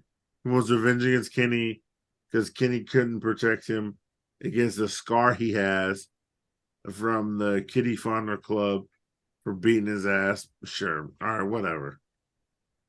But yeah, it was a car wreck. If you love car wrecks, this was a good car wreck match. If you don't, then it was a fucking dumbass main event. It was a car wreck indeed. Stixie Drip, your thoughts on the main event of Dynatrash? On paper, you would think this match would be really good, but in All Elite Wrestling in the ring, it was okay. And I mean, like Cesar said, you had the callback with the glass in the ring. Kenny hit that V trigger that put Mox through the cage. It's just I had higher expectations, and I guess I shouldn't with it being All Elite Wrestling. And then the finish to the match, I guess we're gonna find out maybe in the next couple of weeks why he did it. We'll find out next week, I guess. I don't know. But I was just disappointed with it. And once again, I guess I had my hopes up higher than what I should have knowing the product, but it was an okay match. And that being said, ladies and gentlemen, thank you for watching. Thank you for listening. Thank you for subscribing. I see the 80. I got 80. I'm 20 away from 100, which after I get 100, I'm going to kill myself. But until then, ladies and gentlemen, thank you. Again, shouts out to Bretsky. Congratulations. We're all proud of you here. Take over the world now, young man. But until then, we do what the tripod does best, and we give big ups to Stallion. Peace.